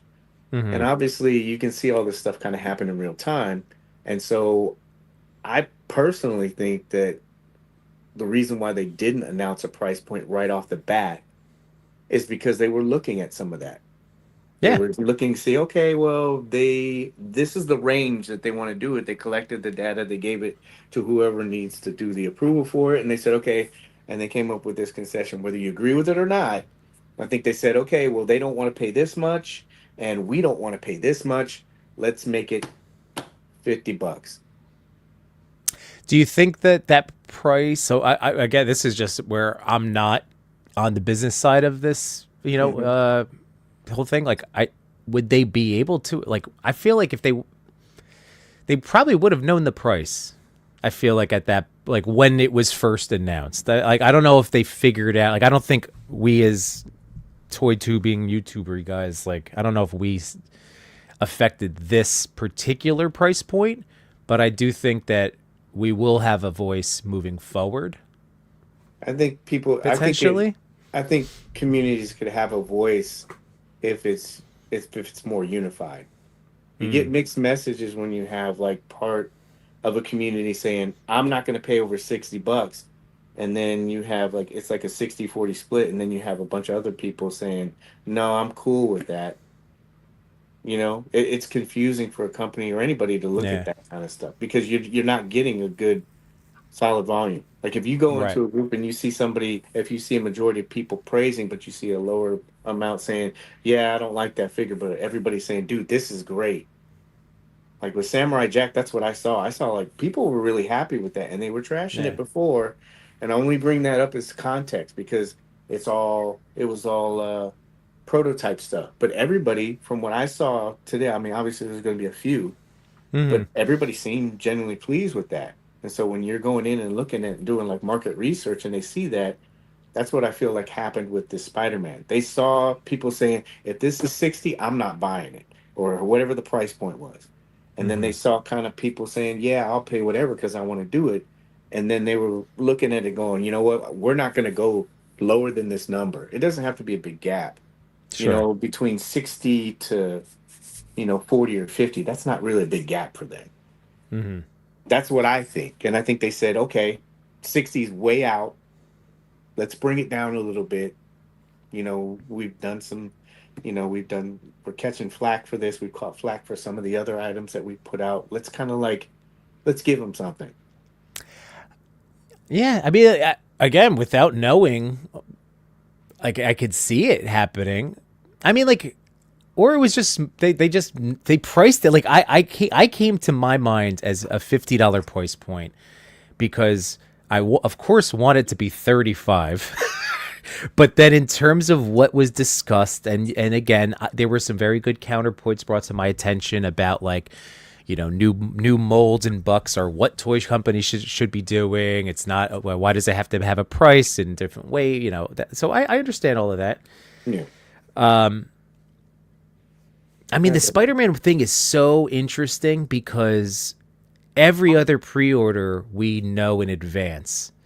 Like, that's where I think my biggest question is, like, was that an intentional decision? Because it comes off to me as a brilliant marketing ploy that we all talked and talked. That's for true. Do you weeks. think they played it as like this? I think it's that. There's no Like- such thing as bad publicity. Let them talk. It's like wrestling. Yeah, Like, hey, we I- have heat, good heat, bad heat. Heat's heat. I also don't think multi-layered. that. I don't think that people. I'm sure the Legends team wasn't like the vitriol that certain people came out Andrew, with. if you have money after the $50, I guess, but Well, they feel bad But, because they don't have anything to do with it. They're, Yeah. I think they catch a lot of flack for no reason. I think so, anybody that's doing, marketing, like they're there to showcase the product, and they're there to say, hey, this is the information that we received. And Yeah. so, like, sometimes when I see people directing hate, I don't like it. I've met Emily. I think she's a really nice person. I understand what she's doing and stuff like that. But when I see people getting on to her, I'm like, what are you doing? Oh, It I doesn't know. make sense to me. Yeah, Because she doesn't control pricing. She doesn't control, I'm pretty sure she has input to a certain degree on whatever line she works, but she's not sitting there going, let me see what I can do to piss Right. people off. Dude, nobody wants to do that. She's getting public. These guys are in Yeah. public. The last thing you want is like people that you're trying to like market to come up to you and point to you and say, what the hell are you doing? And they get that. So I don't think they're doing that stuff. I also, to Hmm. circle back whether or not they were testing the market from the announcement to the announced price, I don't think that's the case. I think oftentimes they've done their research ahead of that moment, and they already priced it out. They understand the margin because from I have a finance background. You have to run this by finance. Right. There's an expectation, there's a projection, there's a target, and you don't do that 5 weeks before pre-order. Meaning not announce the pricing, or you mean adjusting the pricing? You don't adjust the price. You don't roll into, because there's forecasting that takes place. People set it by, typically a year, so you understand where you are going for the full calendar or fiscal year, or if you're going to play fast and loose, maybe the quarter, but you don't do within like 5 weeks of that time. Yeah. So I think they did some research. I think they understood where they wanted to land as a sweet spot. If I was going to price something as well, and someone mentioned in the chat, newer companies like Savage Crucibles, Four Horsemen, Spiro Jada, they're all newer companies. They set their anchor price very recently, where Legends, and especially Marvel toys, because we've had them all grown up, it's been anchored several times through our lifetime. There was a once Mhm. upon a time I was buying 3 X-Men figures as a child, 3 for $10. Yeah. I have KB toy stickers on figures of 7.99. Exactly. So the You know. anchor's been set. It's something that I think this is, that's some of the emotion behind it, is that it was set years and years ago, and it's been moving several times since. Yeah.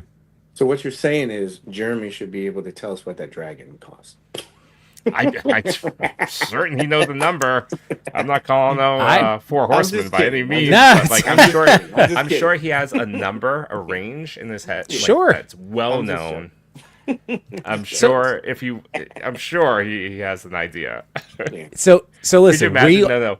He We gotta hear what, announces. like, He announced it, and then CC 5 thoughts weeks on later, it's like, well, let's see what people say. right. Well, let's get Think what about it. CC thought like about it really quick. Yeah. I want to Yeah. make sure. I feel like there's too much anticipation built up now. You put me on the spot. We talk about this stuff all the time, man, and just along the lines of, like you said earlier, you got to be careful what you ask for, right? Because at the end of the day, your wallet is what makes the vote, and that's what moves the post. If they put that Spider-Man out there for $50 and he ended up at Ollie's, you wouldn't see another Spider-Man for $50, and that would probably be the end of that line, just like starting lineup. They're not going to proceed with it. But with it being well received, I almost got to imagine that Maximum Wolverine is going to be right around the corner, right? It went really well. So they're going to pick another really popular, property and run with it as well. So, you got to be careful, like you said, be careful what you ask for, because when they make these offerings and then you don't support it, because people are real good on, well, I'm not going to pre-order, I'll just wait.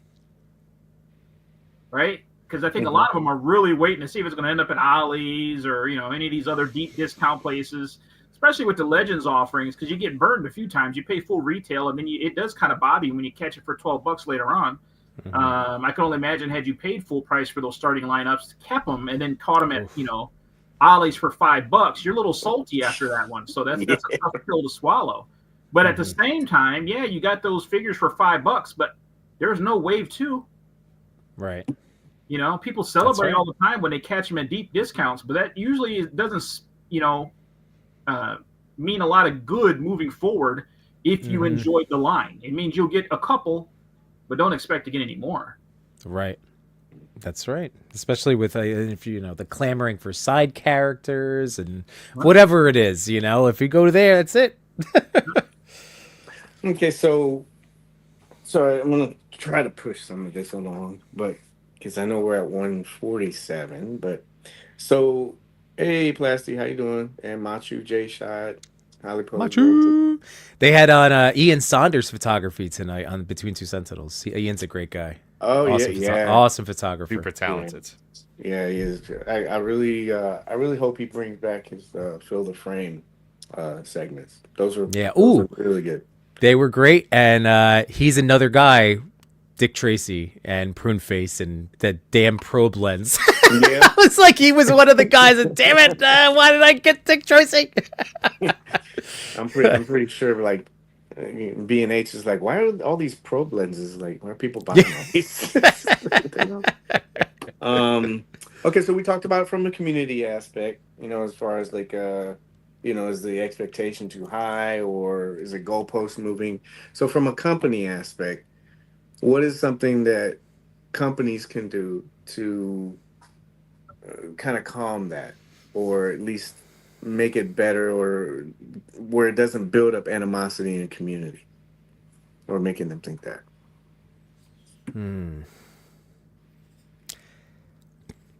I think there's one thing that I always think about with Mythic Legions, and it's just the their price points are up there, and they often face a lot incremental delays and shipping, and like Necronominus just finally landed, and I think oftentimes it's I think they get the goodwill from their interaction with the community, and I think a lot of it has to do with how you communicate to your people, how frequently you do it, how open you are with like the process, and I think maybe that could help.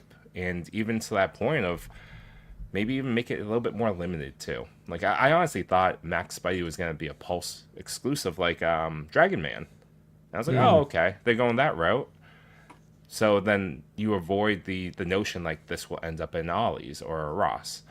So maybe some sort of combination of being better about connecting with the community. Yeah, this particular, I mean, I don't think that this is gonna happen again, but it's hard to not think that this was like anything other than, like I said, a marketing strategy, talking point that was successful in terms of the no press is bad press.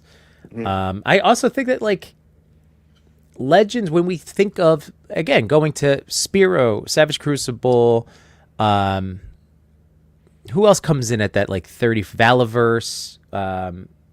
Anybody without like a specific, like those price points, those are all great figures that I'm mentioning. They come loaded with accessories and hands and stuff, but it is at that $35 to like $55 price point, like Mythic Legion, you know? And only because I feel like maybe, like what Chewy was saying, like people are just, the price is always increased. This is a different thing. I think we have to separate. It's not a typical Legend. It's not like, and I think people are having such a hard time disconnecting that, and that they're not used to, again, paying over $35 unless it's like a 2-pack, you know? And I just can't, I don't know. It's just a weird thing. Cause like I instantly went, okay, this is going to be priced $40 to $60 based on Hasbro. Like that didn't take me any thought whatsoever to be like, okay, this is where it'll fall. Yeah.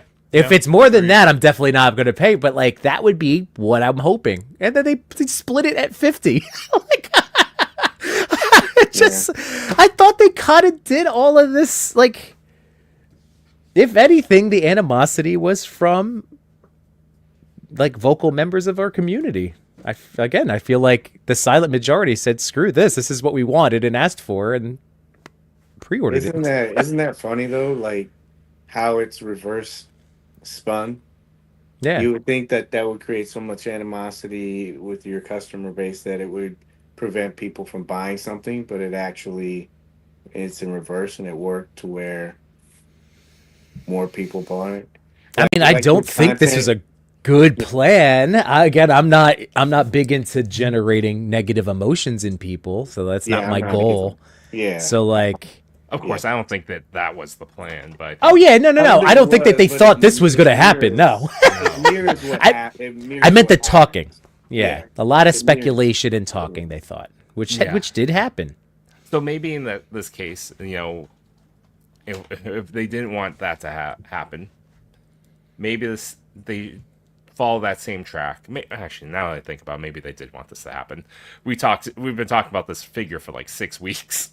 Yeah. So, but if you want to avoid that, you announce it, you set the price, and you have that up for pre-order then and there, or hell, wait a little bit, have it be like, this is in stock, it's out, go ahead. Yeah. But ultimately, if we were thinking about like supply demand, they won. They their supply's done. All the pre-orders are sold out. They're good. So in the end, they won the day. Yeah, I don't think that we'll see it like this again. Like I feel like whatever the next maximum figure, you know, again, if it's a normal sized guy, I think if we're now locked in $50. If it's a Hulk, somebody big, again, I'm hoping that maybe it's still within a ballpark. I'm hoping it's 50. You know? I'm hoping it's.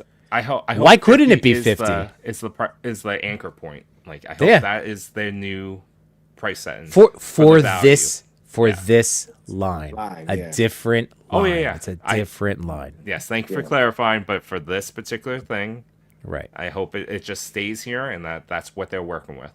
And Legends can still be $25.99 or whatever the latest ridiculous prices. I was playing with Spider Boy, the new Spider Boy off the retro line. That can't be 50. that always needs to be those characters that you don't need to go to max. And I'm happy with that. And that's ultimately where Legends, that's their strength, is that You know, of course, there's Mafex, of course, there's Yamaguchi. They make amazing figures, but you're not gonna you're not gonna get 100 of those figures a year. So they always should have the more standard line out there so that you can fill out that collection. Because now it is just for collectors. That I don't know many kids that like collect you know legends. So the idea is this is for everyone. It's not. It's for people that look very much like the people in this on the screen right now that are being like, hey, let's make these $100 decisions on a Tuesday. Yeah. Right. Kids don't have disposable income, so No, you know, no, and they have an iPad. What are they doing? Like, CC, do you have any thoughts on it? No, I think you guys kind of really said it all. You know, communication is great, but we've gone along with that where people usually only like to hear what they want to hear, right? Mm-hmm. If you're communicating and not telling them what they want to hear, you almost end up just wasting your time sending out a message that's not going to be received. Can't you stand there and say, hey, well, you know, we told you so, you know, yeah, I guess. But I don't know, you know, to me, at the end of the day, people have to accept the fact that these are companies that are out there to make money. And when something sells out, it's hard to criticize them for not doing it right. Yeah. Yeah. No, they had that line of, I don't even remember the name of them, but you remember the premium Star Wars figures that Hasbro did? I think just 2 of. Was it Luke and Vader? Oh, was it the hyperspace or hyperreal? Yeah, hyperreal or something like that with they had the metal skeleton or whatever. I mean, that flopped hard. You'll never see another one of those.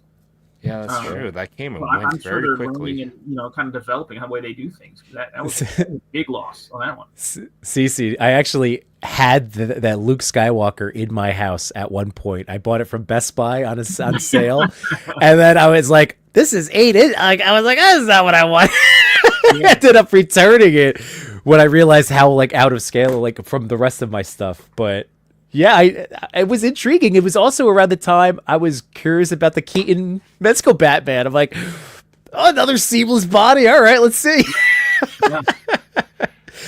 But you're right. That was, man. I don't think anybody's thought about that until just now. So well done. I do think experimentation is great. There's always learnings that they can grab from this, and I think from there you know, the one thing that I think was learned there was that the hyperreal technology for the Luke's face, I think they took that tech and started really pushing it around for the other figures.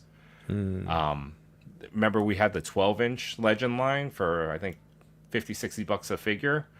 Yeah. And that didn't go very far, but I think that taught them a lot about, or at least in my opinion, I saw an articulation improvement that then started to, like, sink down to their 6-inch line. I like experimentation with products. It's nice to see. I mean, not everything should succeed, but you have to imagine. It went well, though. You know what I mean? Like, it worked out. Whatever their intentions were, I think they discovered what they wanted to know. And they found out that people are willing to pay $50 for a premium Marvel figure. I think Paige's set is broken. Yeah. He kicked the wire. But it was definitely the price point mystery attached to new line.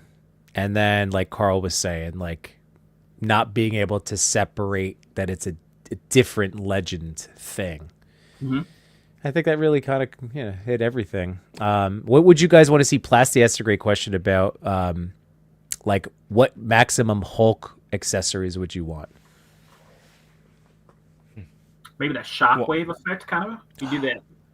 Yeah. Oh yeah. One of those? I think if they do it, they need to. I think I'm giving Machu Toy credit because I know he said this, and we've had issues like this.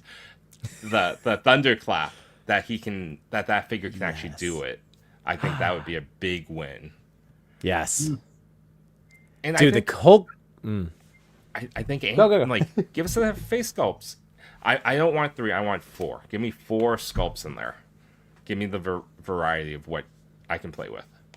What would 4 Hulk? You got Stoic, angry yelling. Would it be variations of screaming? Would you have a smiling Hulk face in there? I'd throw in a happy Hulk. I don't know. A happy Hulk is sick. Honestly, a happy Hulk head is always, I'll always take a smirking, like, you're about to eat it. Yeah. Yeah, the The shit-eating grin. Sorry, Paige, I'm cursing. You think your bullets Yeah. stopped me? I'm the Hulk. Right. Yeah. Yeah. Your government's shooting rockets at me like they've never seen me before. Now I'm going to a dark place with a movie, but Ooh, Apertoy. Banner Hulk, like a mid-transformation head would be very interesting. Apertoy. Go apply to Hasbro. We want that head sculpt. Ooh, and some limbs, like a swappable, like transformation mid-arm and head. That's kind of rad. Huh. I don't know how to make toys, but Would you want it to have soft goods? You know, the ripped shirt at least. Or does it matter? I would. CC, would you want soft goods? Do you want to traipse on to the little Mezco play? Stretchy pants. How much was that that last Hulk they did with the they came with the pipe and everything? I think he was gray, wasn't he? That was with the banner. That was 60 retail. That was, I remember, that was hardcore toy hunting. Pretty close for everybody that's complaining. I mean, you back out $20 for banner, and you already paid $40 for a Hulk once. I know. I agree. Everyone's in an uproar, though. It's right there. I would love it to have the upper and lower neck articulation because, again, I think it's crucial to get really great expressions for a character. And then the engineer's having trouble. Oh, Plasty was thinking of Mezco Hulk. Duh. My bad. This is typically we were talking legends, Plasty. All right, fine. Mezco Hulk. Thunderclap. I don't know. Four heads. Soft goods. And yeah, some of those the little hand clap effect. That'd be cool. And it should come with a green Mezit with purple pants. Oh, for sure. Yes. That'd be awesome. Seems kind of easy. Hey, Paige, write that down. Yeah. Tell somebody. We need this very simple Mezit, and everyone will be super happy. Yeah. Top half green, bottom half purple. You know, they did that that ground effect that came with Mezco Duke, where it was like the mud splash for his foot. Oh. They did like a larger one for Hulk. That would be pretty nice. That'd be cool. Oh, I need to see. I never got into the. I mean, only because I was collecting so many Joes from Hasbro. I didn't do the Mezco ones. I gotta look at that Duke accessory. Yeah, it's pretty cool. Can you hear me? Yes, sir. Thank God. There we go. It's getting beat up. Well, Ann said next time you'll shut your mouth. She's like, how much did that? Here we go. You brought up two cameras. How is that two cameras? You're up there twice. There we go. Oh, that's so neat. A mud splash. What? See, that's where I love Mezco stuff. That's so crazy. Hmm. Oh, right. and Plasty was further explaining. No, Yimbo. I was talking about Maximum Hulk first, but everything you described is not legend. Sound more like Mezco. Well, I know that Why can't it be both? Why can't we have options? We just talked about it. It's alternatives of product alternatives we can choose from. Yeah. And that's true. Hasbro, are they changing the age? That's my question. If this is Maximum Spidey is geared towards adult collectors, which is all we've ever wanted to be treated as, because we asked McFarlane for wired capes, and then he delivered wired capes, and the head swab, blah, blah, blah. I keep hearing we can't get wired capes or soft goods because of the 4+ age. Can they, or do you think they're going to bump this up to like a 12+, a 15+? I mean, I never understood this age thing anyways. Like, I don't know why you're giving a 3-year-old or No, I mean no one is. It's more of, I guess, the safety, the fact that, again, these guys can be manhandled. Going back to manhandle, these guys can be manhandled. Mezcos need a nice, specific touch. So you're not gonna put a Mezco in your fanny pack and take it around San Diego? I will not. No, that is Sure. incorrect. You Never. could do it. There's ones that you could do and be comfortable with. Yimbo, it's called buying two. It's a travel Spidey and a home Spidey. Well, now I will have a travel Spidey. Now Travel you can have it Mezco thrice. Yeah. Oh, all right. So What's up, Way Create? Thank you guys for carrying that. Sorry. No worries. It's getting abused. So, really quick. So, two things I had. You guys touched on a little bit too. We talk about transparency on the show a lot, and we mentioned Mythic Legions. I think Mythic Legions does a good job, and it helps them connect their community pretty well. Along with that, I think it helps if they have benchmarks companies. If you kind of have an idea, if Hasbro came out publicly and said, hey, this is the maximum line, and it's not going to exceed 50, unless it's like one of those deluxe figures like Jada says, theirs, and then you're going to see a slight increase. I don't think you can do like figures like Hulk or any big body figure and say, yeah, it's going to be at 50, even though I'm sure collectors will like that, but it helps to lock it in. So maybe just being a little bit more transparent in that way. And then the second thing I had was I think, and it goes along with Legions, I think if you have community ambassadors, that really helps you a lot. People in the community that maybe they're not like official representatives, but they're kind of like the people that you kind of go to. Like you can go in Legions and look at certain people and go, yeah, I know that they don't work for them and they're not on payroll, but I understand whatever information or whatever stuff I'm going to get from them, it's reliable. Yeah. It kind of like helps dispel some of the... I learned this. It's disinformation because it's intentional. Misinformation is not intentional. I learned that the other day. But like that kind of stuff.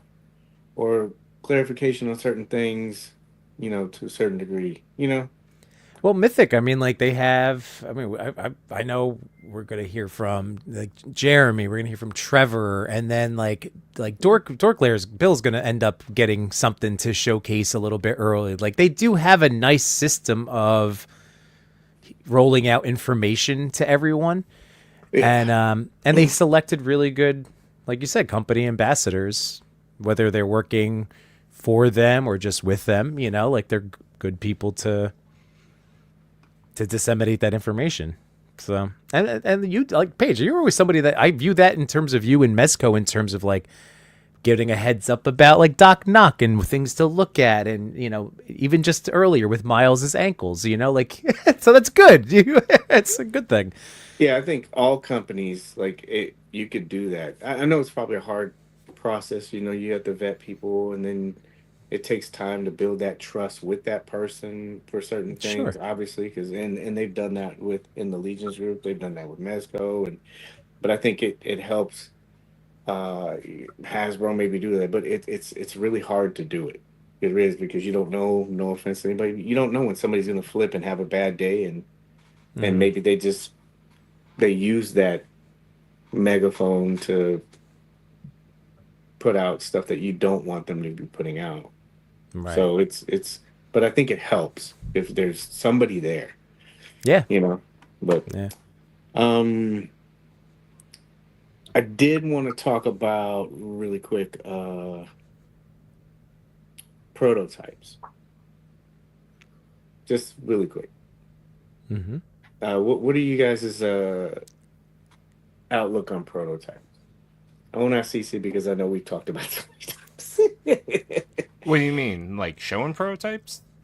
Yeah, when you look at a prototype, I know it's a little bit harder. We talked about this on you guys' show, but I think obviously we're in a little bit of a different age bracket, so a lot of this information I think we kind of see for like what it is. Like when a prototype comes out, we know, okay, yeah, that's the concept, and the final hopefully will look better. I don't think there is a large number of people in the community that do look at it like that.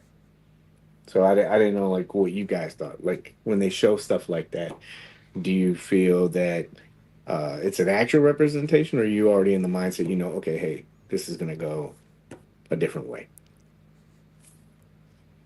Yeah, but go ahead. I know you have a thought. Well, this is something that we talked about on Sunday, so that's why I wanted to give you a chance, Chewy. Oh, okay, then whatever. Yeah. Because I'm still gonna celebrate Paige, and I'm gonna bring up again for everybody. But anyway, you go first. I think showing prototypes is part of the game, right? Like, I love gray models. When we see gray models of like Mafex figures over the summer and like things that aren't finished but they're on the way, I'm fascinated by them. I think they look great. If this is in connection with like Shredder and Mezco No, in prototypes, general, just in general, because it. I was gonna say all maybe you guys, maybe it's too close to the final. Make it look like it's very much like this is a placeholder, guys. This is all gray still. This is very clear that this is not the final product, but it's on the way. But I think it's a cool thing to see. I mean, I'm been around toys a lot and know that prototypes are basically 3D printed or like brittle. They are glued together. They're posed there. I mean, half the time you see the glue on the foot attached to a little piece of plastic. That's the only thing holding it up. But I'd love to see it. I think it's part of the fan experience. That's when people get excited, it's a big portion of that to understand what's coming. And yeah, I'm for it. So you take it as a grain of salt. Oh yeah. I just, yeah. And even to that point, like when we think about like Mafex and like everyone was raving about Daredevil and Cap last year, even their non-pro, like their promotional images that were very close to the end, or maybe it wasn't close to the end, but it wasn't the same as the end product. So like it should be well known that it's gonna be different when it's in hand. So you say that, Chewy, and I'm gonna fall on my sword here for a second and admit that there was a time in my toy photography journey back in the early 2020s where I didn't realize that prototypes were pieced together the way that they are at cons, and it wasn't until I heard Paige's interview with Mez. And they were talking about the Keaton Batman that had been at San Diego a few years ago, and how that was all hot glued together. And that was like the first time the light bulb went off that they weren't. So I think, honestly, just like I'm a teacher. I want people to learn stuff and to know things, right? We know what we know. We don't know what we don't know. Mm-hmm. I think a lot of people don't know unless it's an unpainted prototype. That, especially like in Mezco, they're going to look and think that is what you're going to get. So, Paige, I have a suggestion. As a guy that has worked the Mezco booth, I know you have the little like not finished products. I think it has to just be one display with a big freaking sign that punches people in the face. These are prototypes. I'm not messing with you. I really think it would really help, though? I think having it's in gray. And it's like grayscale, basically. But it's not, because it's soft goods. Think it's black and white. Shoot. No, it has to be just sign. Labeled. Just to a huge prototype. Right, and you theme it out. You get Union Gomez, and you create a little dial space of like, this is the Mezco production floor, and it's like big flashing lights. Works in progress. I'm telling you, I feel like because people saw images from us and whoever was at San Diego with Samurai Jack, right? Yeah. And there was that. But if it was hitting the influencers, hitting the toy content people in the face, hitting everybody, it's a work in progress. And I love that Gomez idea. Dude, steal that. Oh, my God. I saw people cutting out Do those it. I saw people cutting out the signs in the photos. I was like, Yeah. oh man, like No, it's it very needs to like some of be. it's misleading. Well, I mean, like there would be two signs, like there's like not final, you know, they have both of those signs like put there, and people were taking pictures of it like above the sign or at an angle and stuff. Right. Here's what you I do. was like, In Thank this you, Machu. dio, in this dio, you have a wall and you watermark the glass wall to say like prototype in like the red, like almost like you get like a PowerPoint that's watermarks. yeah, And so when they take a There's- picture, you can't get around it. But I think if it, yeah, I think also with that said, maybe just over embellish and communicating that it's a prototype to say like, hey, we're showing off, Samurai Jack today. The reason why it's gray is because it's a prototype. It's coming along. You can expect it next year.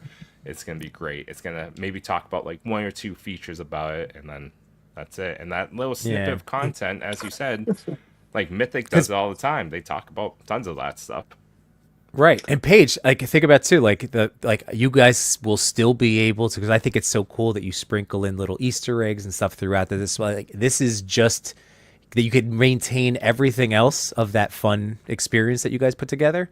And this is just, I think it'll clarify. I think it will help alleviate to an extent. Not everything, of course, but like I mean, if, and you know what, if somebody wants to, Go I was just gonna be like, if somebody wants to be like, well, yeah, this looks like garbage, yeah, what a, then you're like, yeah, but it's a prototype. Like everybody, it's not done.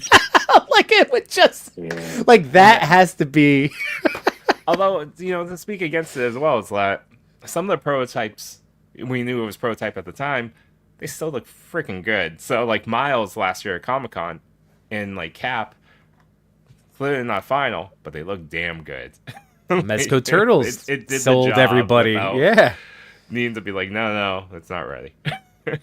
Going back yeah, I to don't even think Turtles. those were done.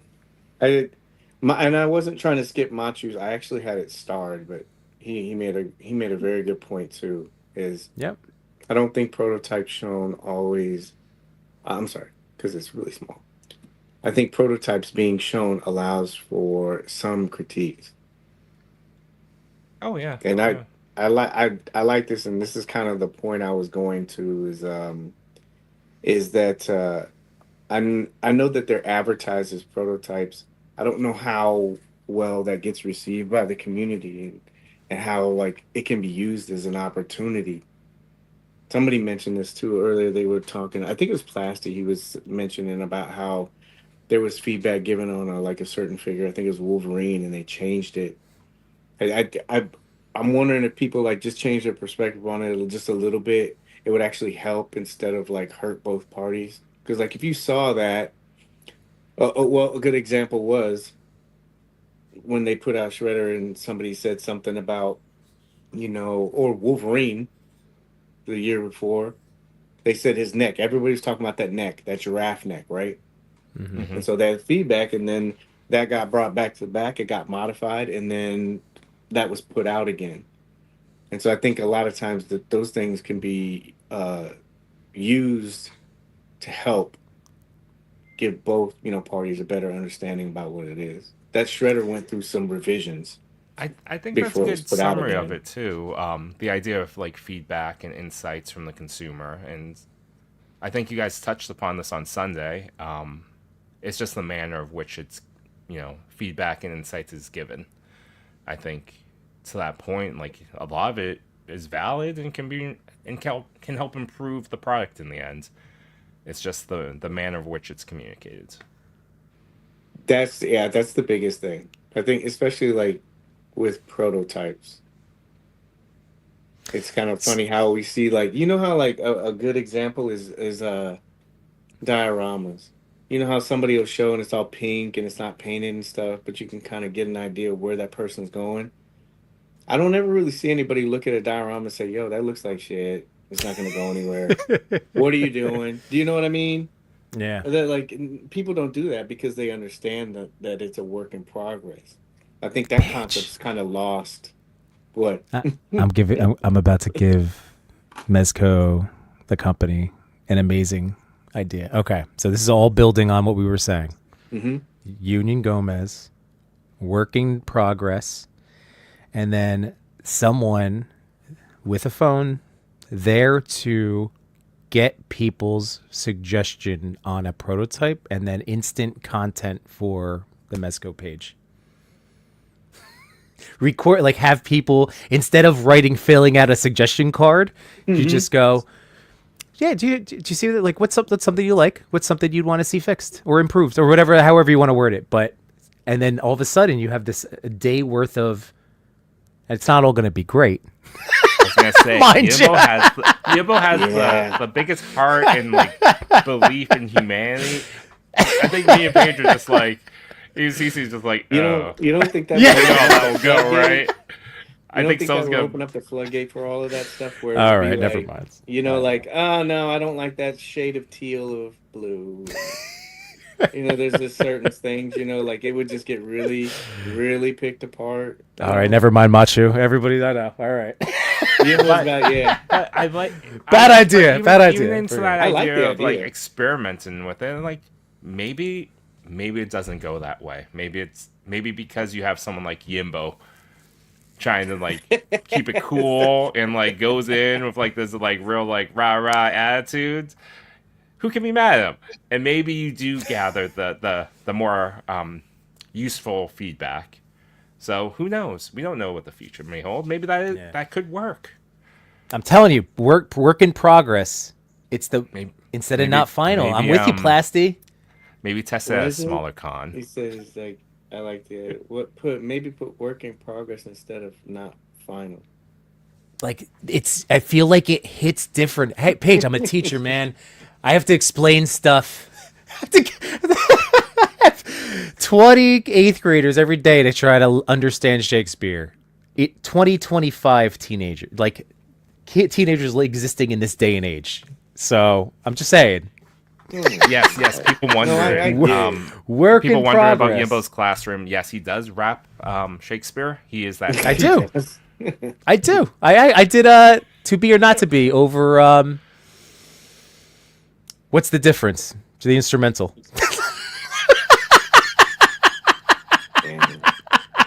Yes, it hits. It hits. It does, and that's the thing. Like I think it would just get out of it would get really out of hand. It's like we talked about on the show. I think probably the most important thing is understanding that these are like opportunities that are given to us to change some of these things. You know, like in live streams and everything, how everybody blockchains and puts this sucks mid pass and all, and that's all you're seeing. After a while, you don't want to see it. Yeah, I think it would be very different if you did have a question about Spider-Man, and it was pricing, and you saw a bunch of things like, and I keep saying this, nobody has to kiss a company's ass, but and you're entitled as a paying customer to ask questions because you want to understand something. Mm-hmm. But that's I think where it gets lost. I think a lot of people are more focused on being right instead of trying to understand the reason why a company does something. Yeah.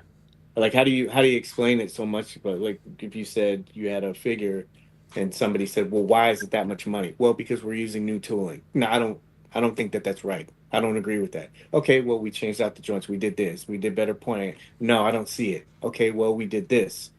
And we're building on this. It comes to a point where you're like the suggestion with the improvement thing, it comes to a point where you're overdoing it and explaining it because it's never going to think. So is are you being hypercritical or are you being hypocritical?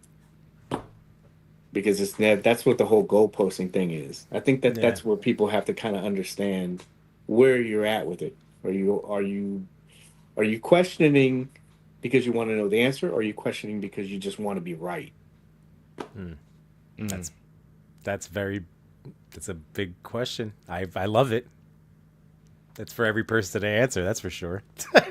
So Yimbo just wants a job at San Diego for like the day of just getting he's gonna collect the feedback. I'll do it. I've been advocating to try to get on the Mezco payroll for 5 years. So I mean, truth be told, knowing I do have faith that, you know, of the, like, say there's 100 people in a forum, in a chat, 90 of them will spout off at the mouth pretty hard.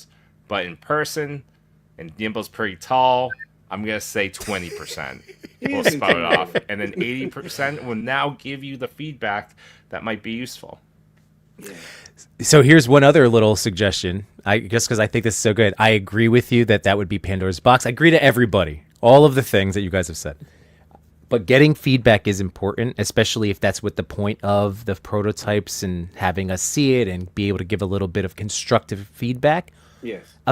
Make it a QR code. Like the Mezco site is, you know, between the blog and the games that get put out at the cons, like just have a form, just have a questionnaire. Like, but the QR code that brings you the diehards are the ones that are going to do it, and they will treat that survey with respect, as opposed to any old random person staring at a glass box. Oh, that's true. Make the survey 3 pages before you get to the open text field.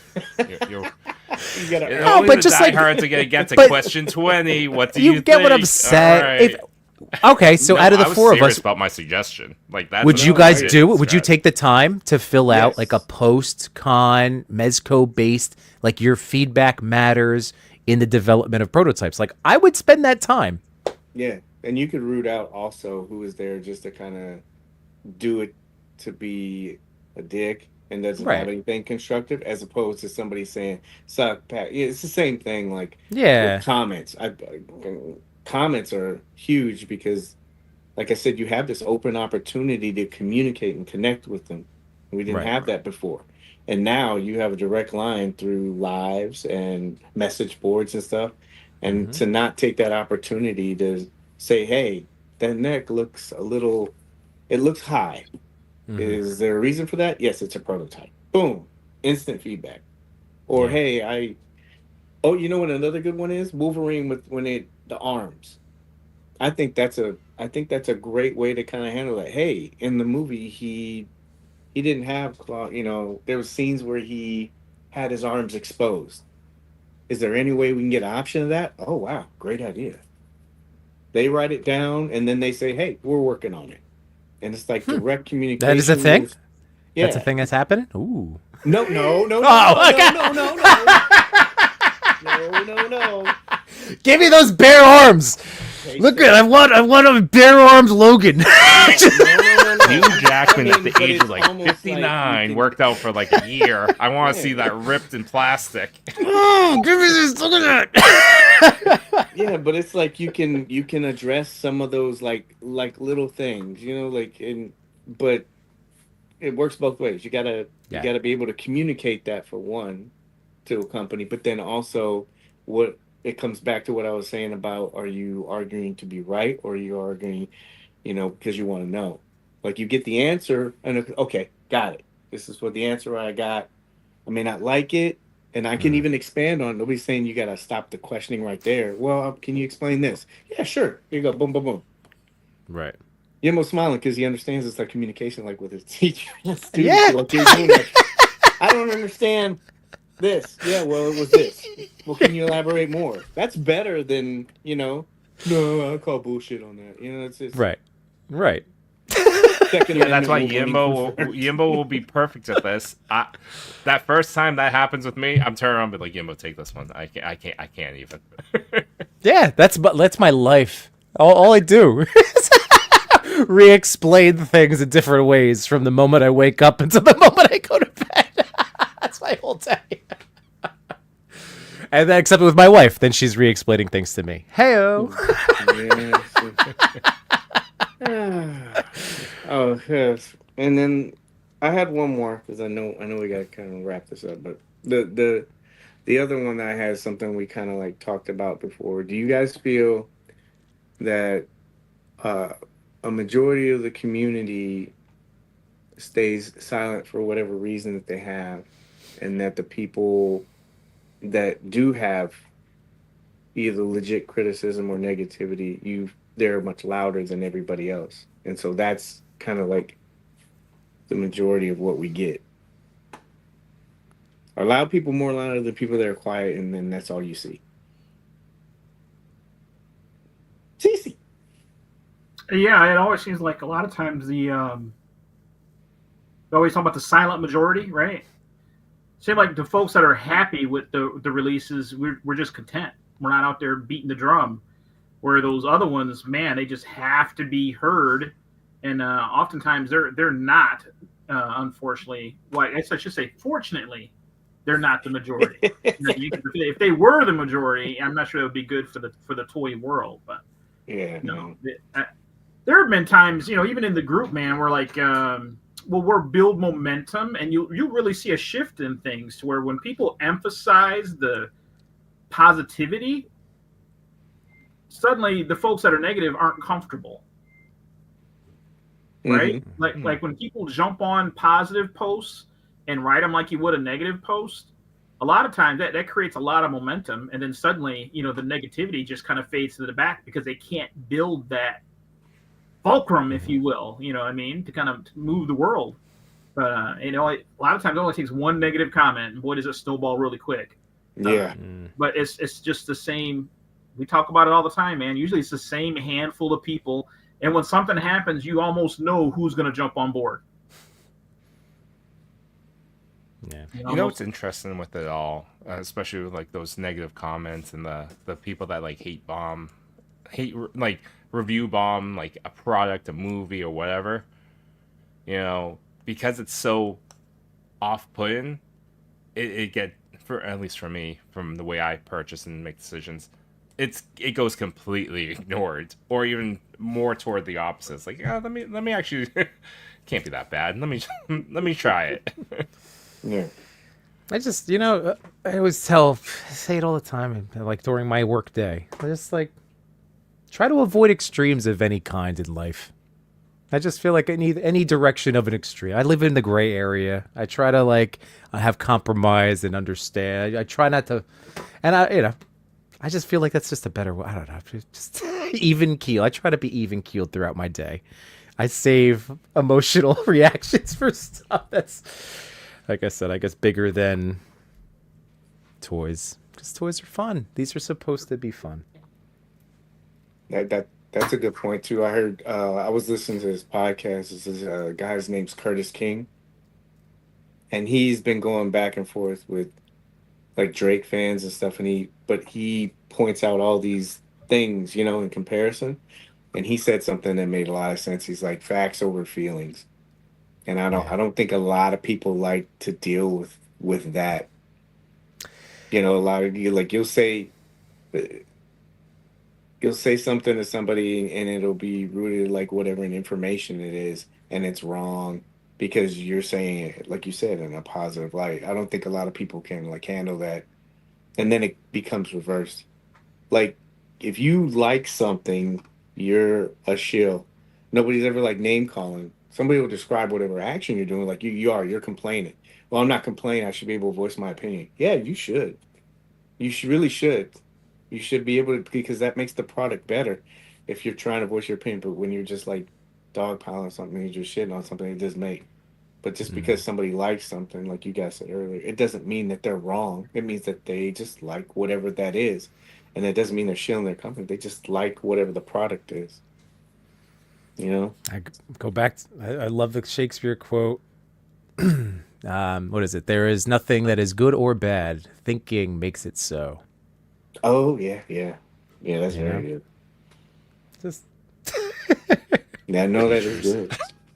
So my thing was this, with this is that in order to address that, I think that people that enjoy things and just want to share that, I think that they should be more vocal about it.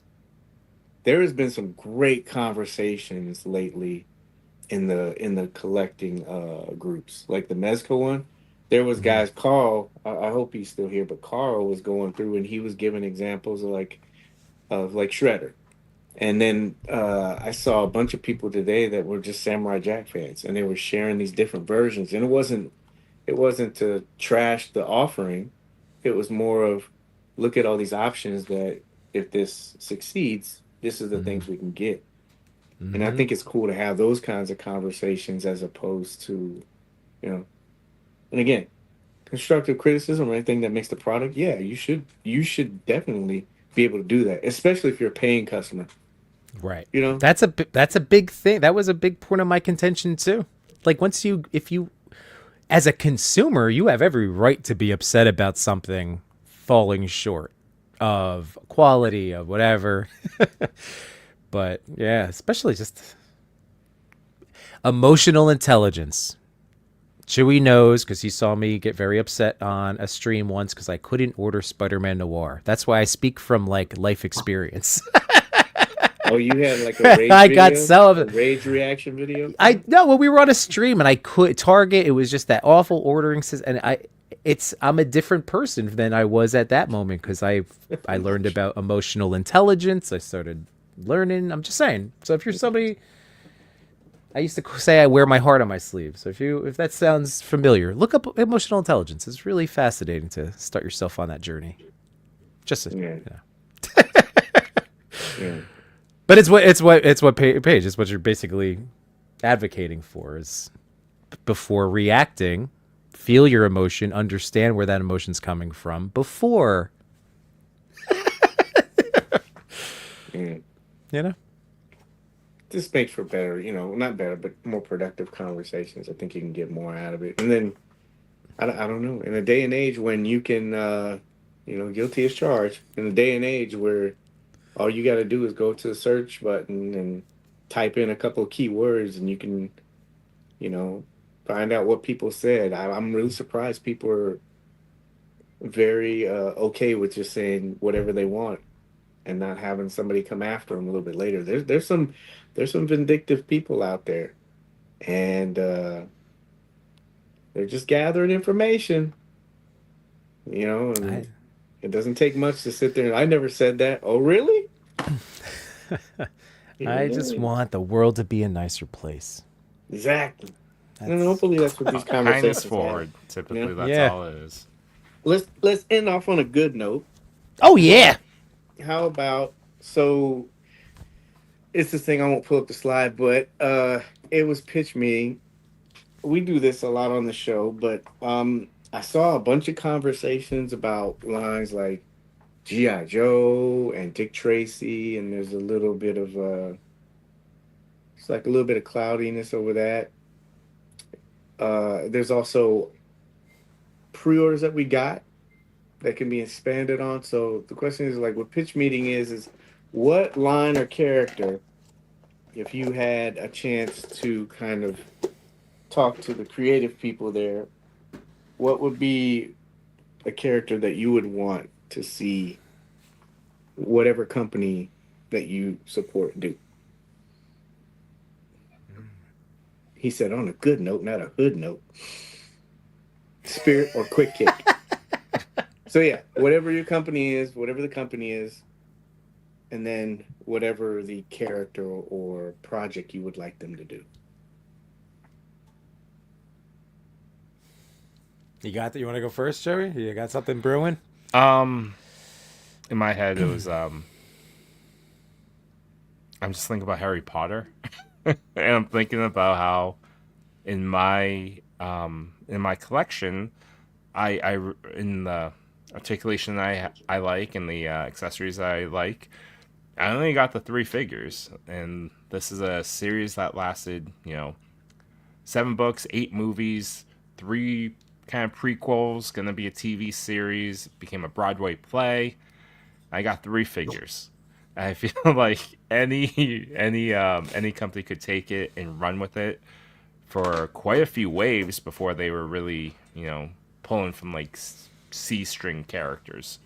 So that would be my pitch, and especially if Mezco put it out, because then all the the Hogwarts outfits are perfect for that.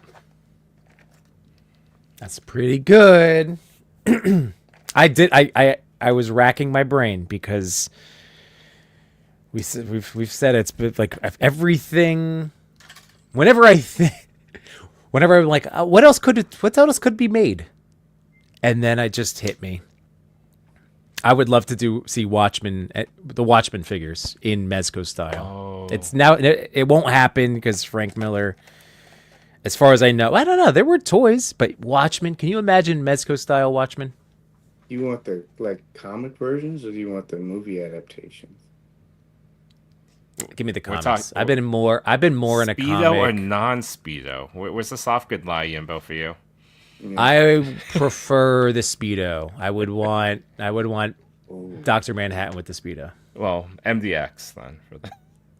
Yeah. What's the all nude one? It's We like- don't need any. I don't need any toy dongs in my life. I'm okay with that. I'm fine with my Ken dolls. Thank you, everyone. So They yeah, be magnetized. They have magnetizers. It's Magnets, how do they sensor. work? still a magnet. You can take it on and take it off if you didn't want to see it. There you go. I think I'll stick with the Speedo. The Speedo works. But wouldn't that be so great? I mean, I know we got like an Inkblot figure, that third party. I love that guy. I can only imagine what Mezco could do with all of those like trench coat figure, superhero cape, Batman like. I think it'd be so sick. I'm just Ooh, being Sin wait for his City. comment. What a Mezit with the What speedo or non-speedo. Yeah. Jesus. Wow, that would go for way more than $15. CC, what do you got? Here you go. I'll answer for MC Sydney Sweeney. And Yeah. CC, what do you got? So as far as a property that they don't have, I'd love to see Mezco do Invincible. I think they could be pretty incredible with them. Mm-hmm. As far as property they already have, I'm still waiting on a Golden Age Riddler Penguin 2-pack. I need that to happen. Ooh. Oh man. Who do you want to pair them up with? Like you said, for the 2-pack. Them two, Penguin and Riddler. Give me two of them. Oh yeah. Oh, villain. I dig that. Okay. I dig it. Especially because you wouldn't have to wait. You know. Instant buy. Yeah, give me both of them at the Yeah. same time. That's true, because you know what? That is a perfect time. Instead of like, it's the reverse Dick Tracy, right? Like now we're all so deep in, like anybody that like we're gonna get that, like just boom, yep. Yeah. And No, that's such a great suggestion. iconic villains. It's not like you're straight. No, Riddler, Penguin, classic. Boom. Oh, I'm in it. I wonder why. I wonder what like the apprehension is with. Maybe it's the design, but I wonder why companies like kind of like that's one they kind of stay away from initially. Which one? Penguin? Yeah, Penguin, just because the body type. yeah, that's what I mean by like design. I'm wondering because it always takes companies time to put those out. You know. Do you think it could be? See, again, not a toy maker, but like he wouldn't need to be a quote unquote like a rotund buck if it was fluffed with soft good and fluff. Well, they You have just need the words rotund and fluffed in the same sentence. It's got like girth and density, you know. Yeah. They have models that they could use in parts. I mean, like you said, I'm not a designer, but Dr. Zayas, that's a perfect kind of size, and then also with the tummy. I was surprised that they didn't add that.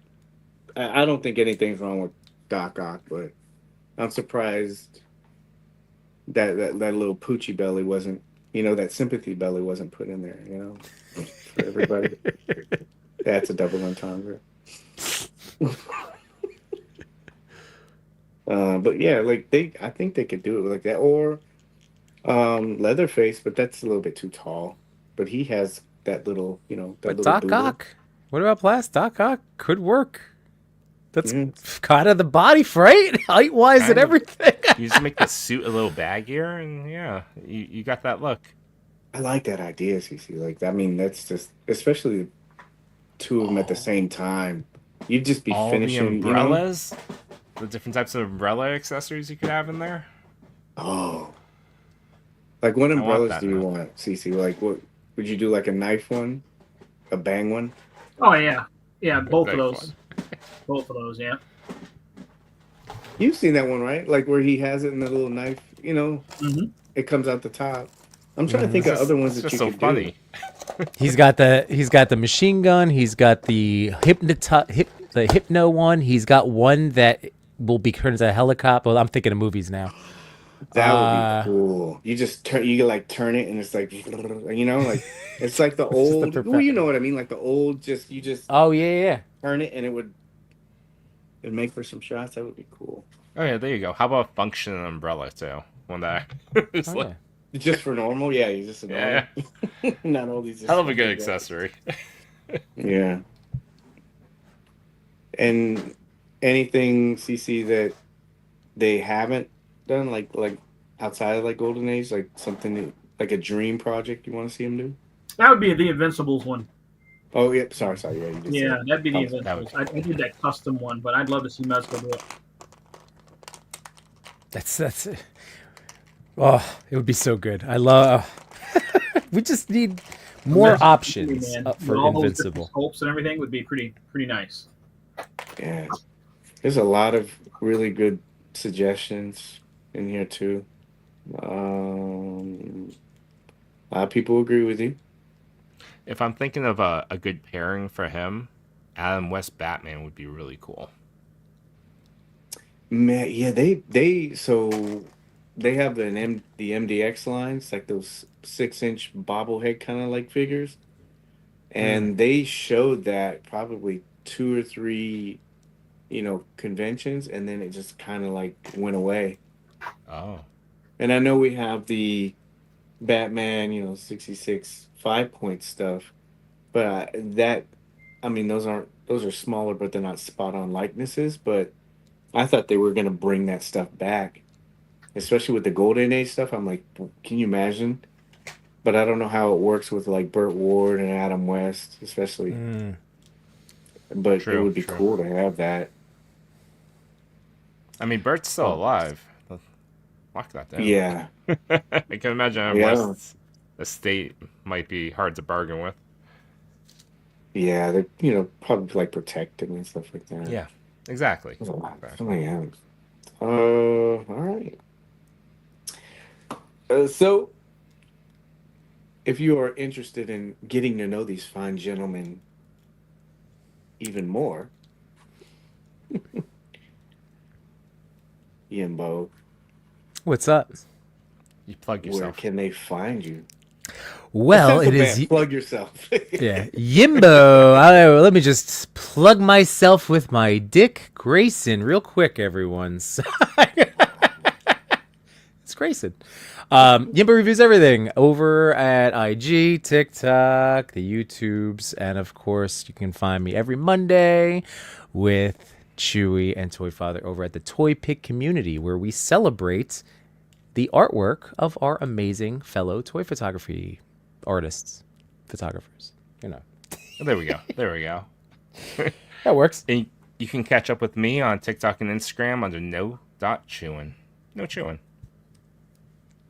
Oh, I'm so late, but hold on a second. I am so late. Hold on. Why is there two screens up? That's so weird. You could tell my timing is not very well on this. But here we go. Here we go. There we go. So yeah. That's me. There's that Mezco post. Look, that's you inspired that. That's Spidey. That was you, That was Paige. Darius. I had nothing to do with this. It was Darius. No, you just like I'm just enjoying my toys. I have another Doc and Spidey post. I'm just having fun posing and taking pictures. I'm just trying to do more of it. Yeah, because you guys do setups live and everything too. That's cool. Oh, Chris has been killing it with the live photo shoots. And then hold please. Let me make sure he's in my top. No. You have to forgive me. My timing is off, so All good. I should have had this queued up. That's why I tell MCO every MC and CC. Oh, there he is. Run.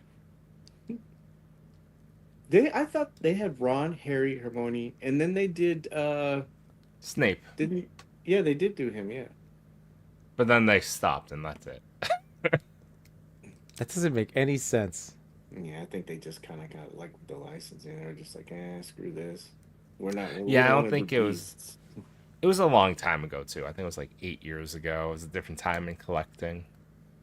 Yeah, It is really interesting that there's not a lot of for the, you know, the breadth of the franchise of Harry Potter, that there's not many decent action figures to mess with, right? yeah. Yeah. That new epic universe is that's gonna have a really nice little Harry Potter land over there. Yeah. That entire thing. It opens later this year. Was it in May? Oh yeah, they've been doing a bunch of. What is it? There's a windmill there. It's in Dark Universe, and it lights up like it lights on fire to kind of like reenact that Frankenstein scene kind of thing. Oh, really? Oh. Yeah, it's almost like the dragon in Diagon Alley where it breathes fire randomly. And That's so pretty this, cool. I think it's a restaurant, but yeah, this thing will. They've been doing because you'll drive down, like we'll drive down and we'll watch it, and it's like, and it's not catching all four of them, but you can tell they're working on. It's a prototype, and they're getting it finalized down. And The large scale prototype. Yeah, I was like, geez, but it looks really good. So if you're a fan, I don't know if they do it in California. Do they have Epic down there? I don't think so. Yeah.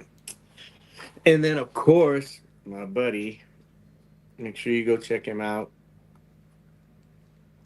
Curio Prime. Yeah.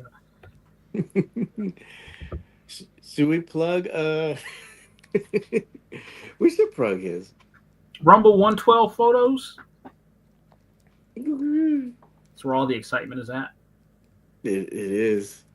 There's nothing but Sydney Sweeney tributes. Yes, make sure you go follow my boy, official Gridiron ambassador.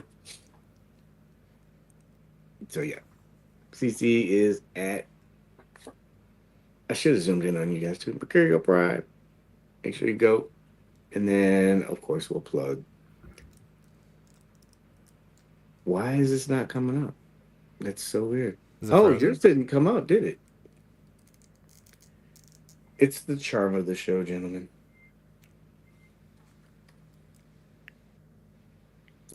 I always threaten to fire the engineer after every show.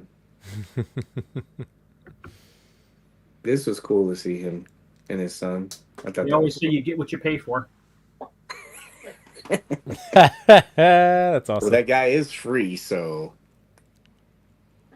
yeah, he's been good. But yeah, make sure you go follow. Good guy, good Or people. Yimbo covered up down there. Oh, I have Yimbo covered up? Yeah, he don't matter. Just kidding. Just the space. Just the space, not an entire likeness. Yeah. But there you go. Rumble, 112 Photos, Imperial Prime, Yimbo Reviews Everything, and No.Chewing. Please follow, support. Good guys. And appreciate you guys coming on, man. Thank you. I appreciate you, Absolutely. dude. Thank you for the invite. Again,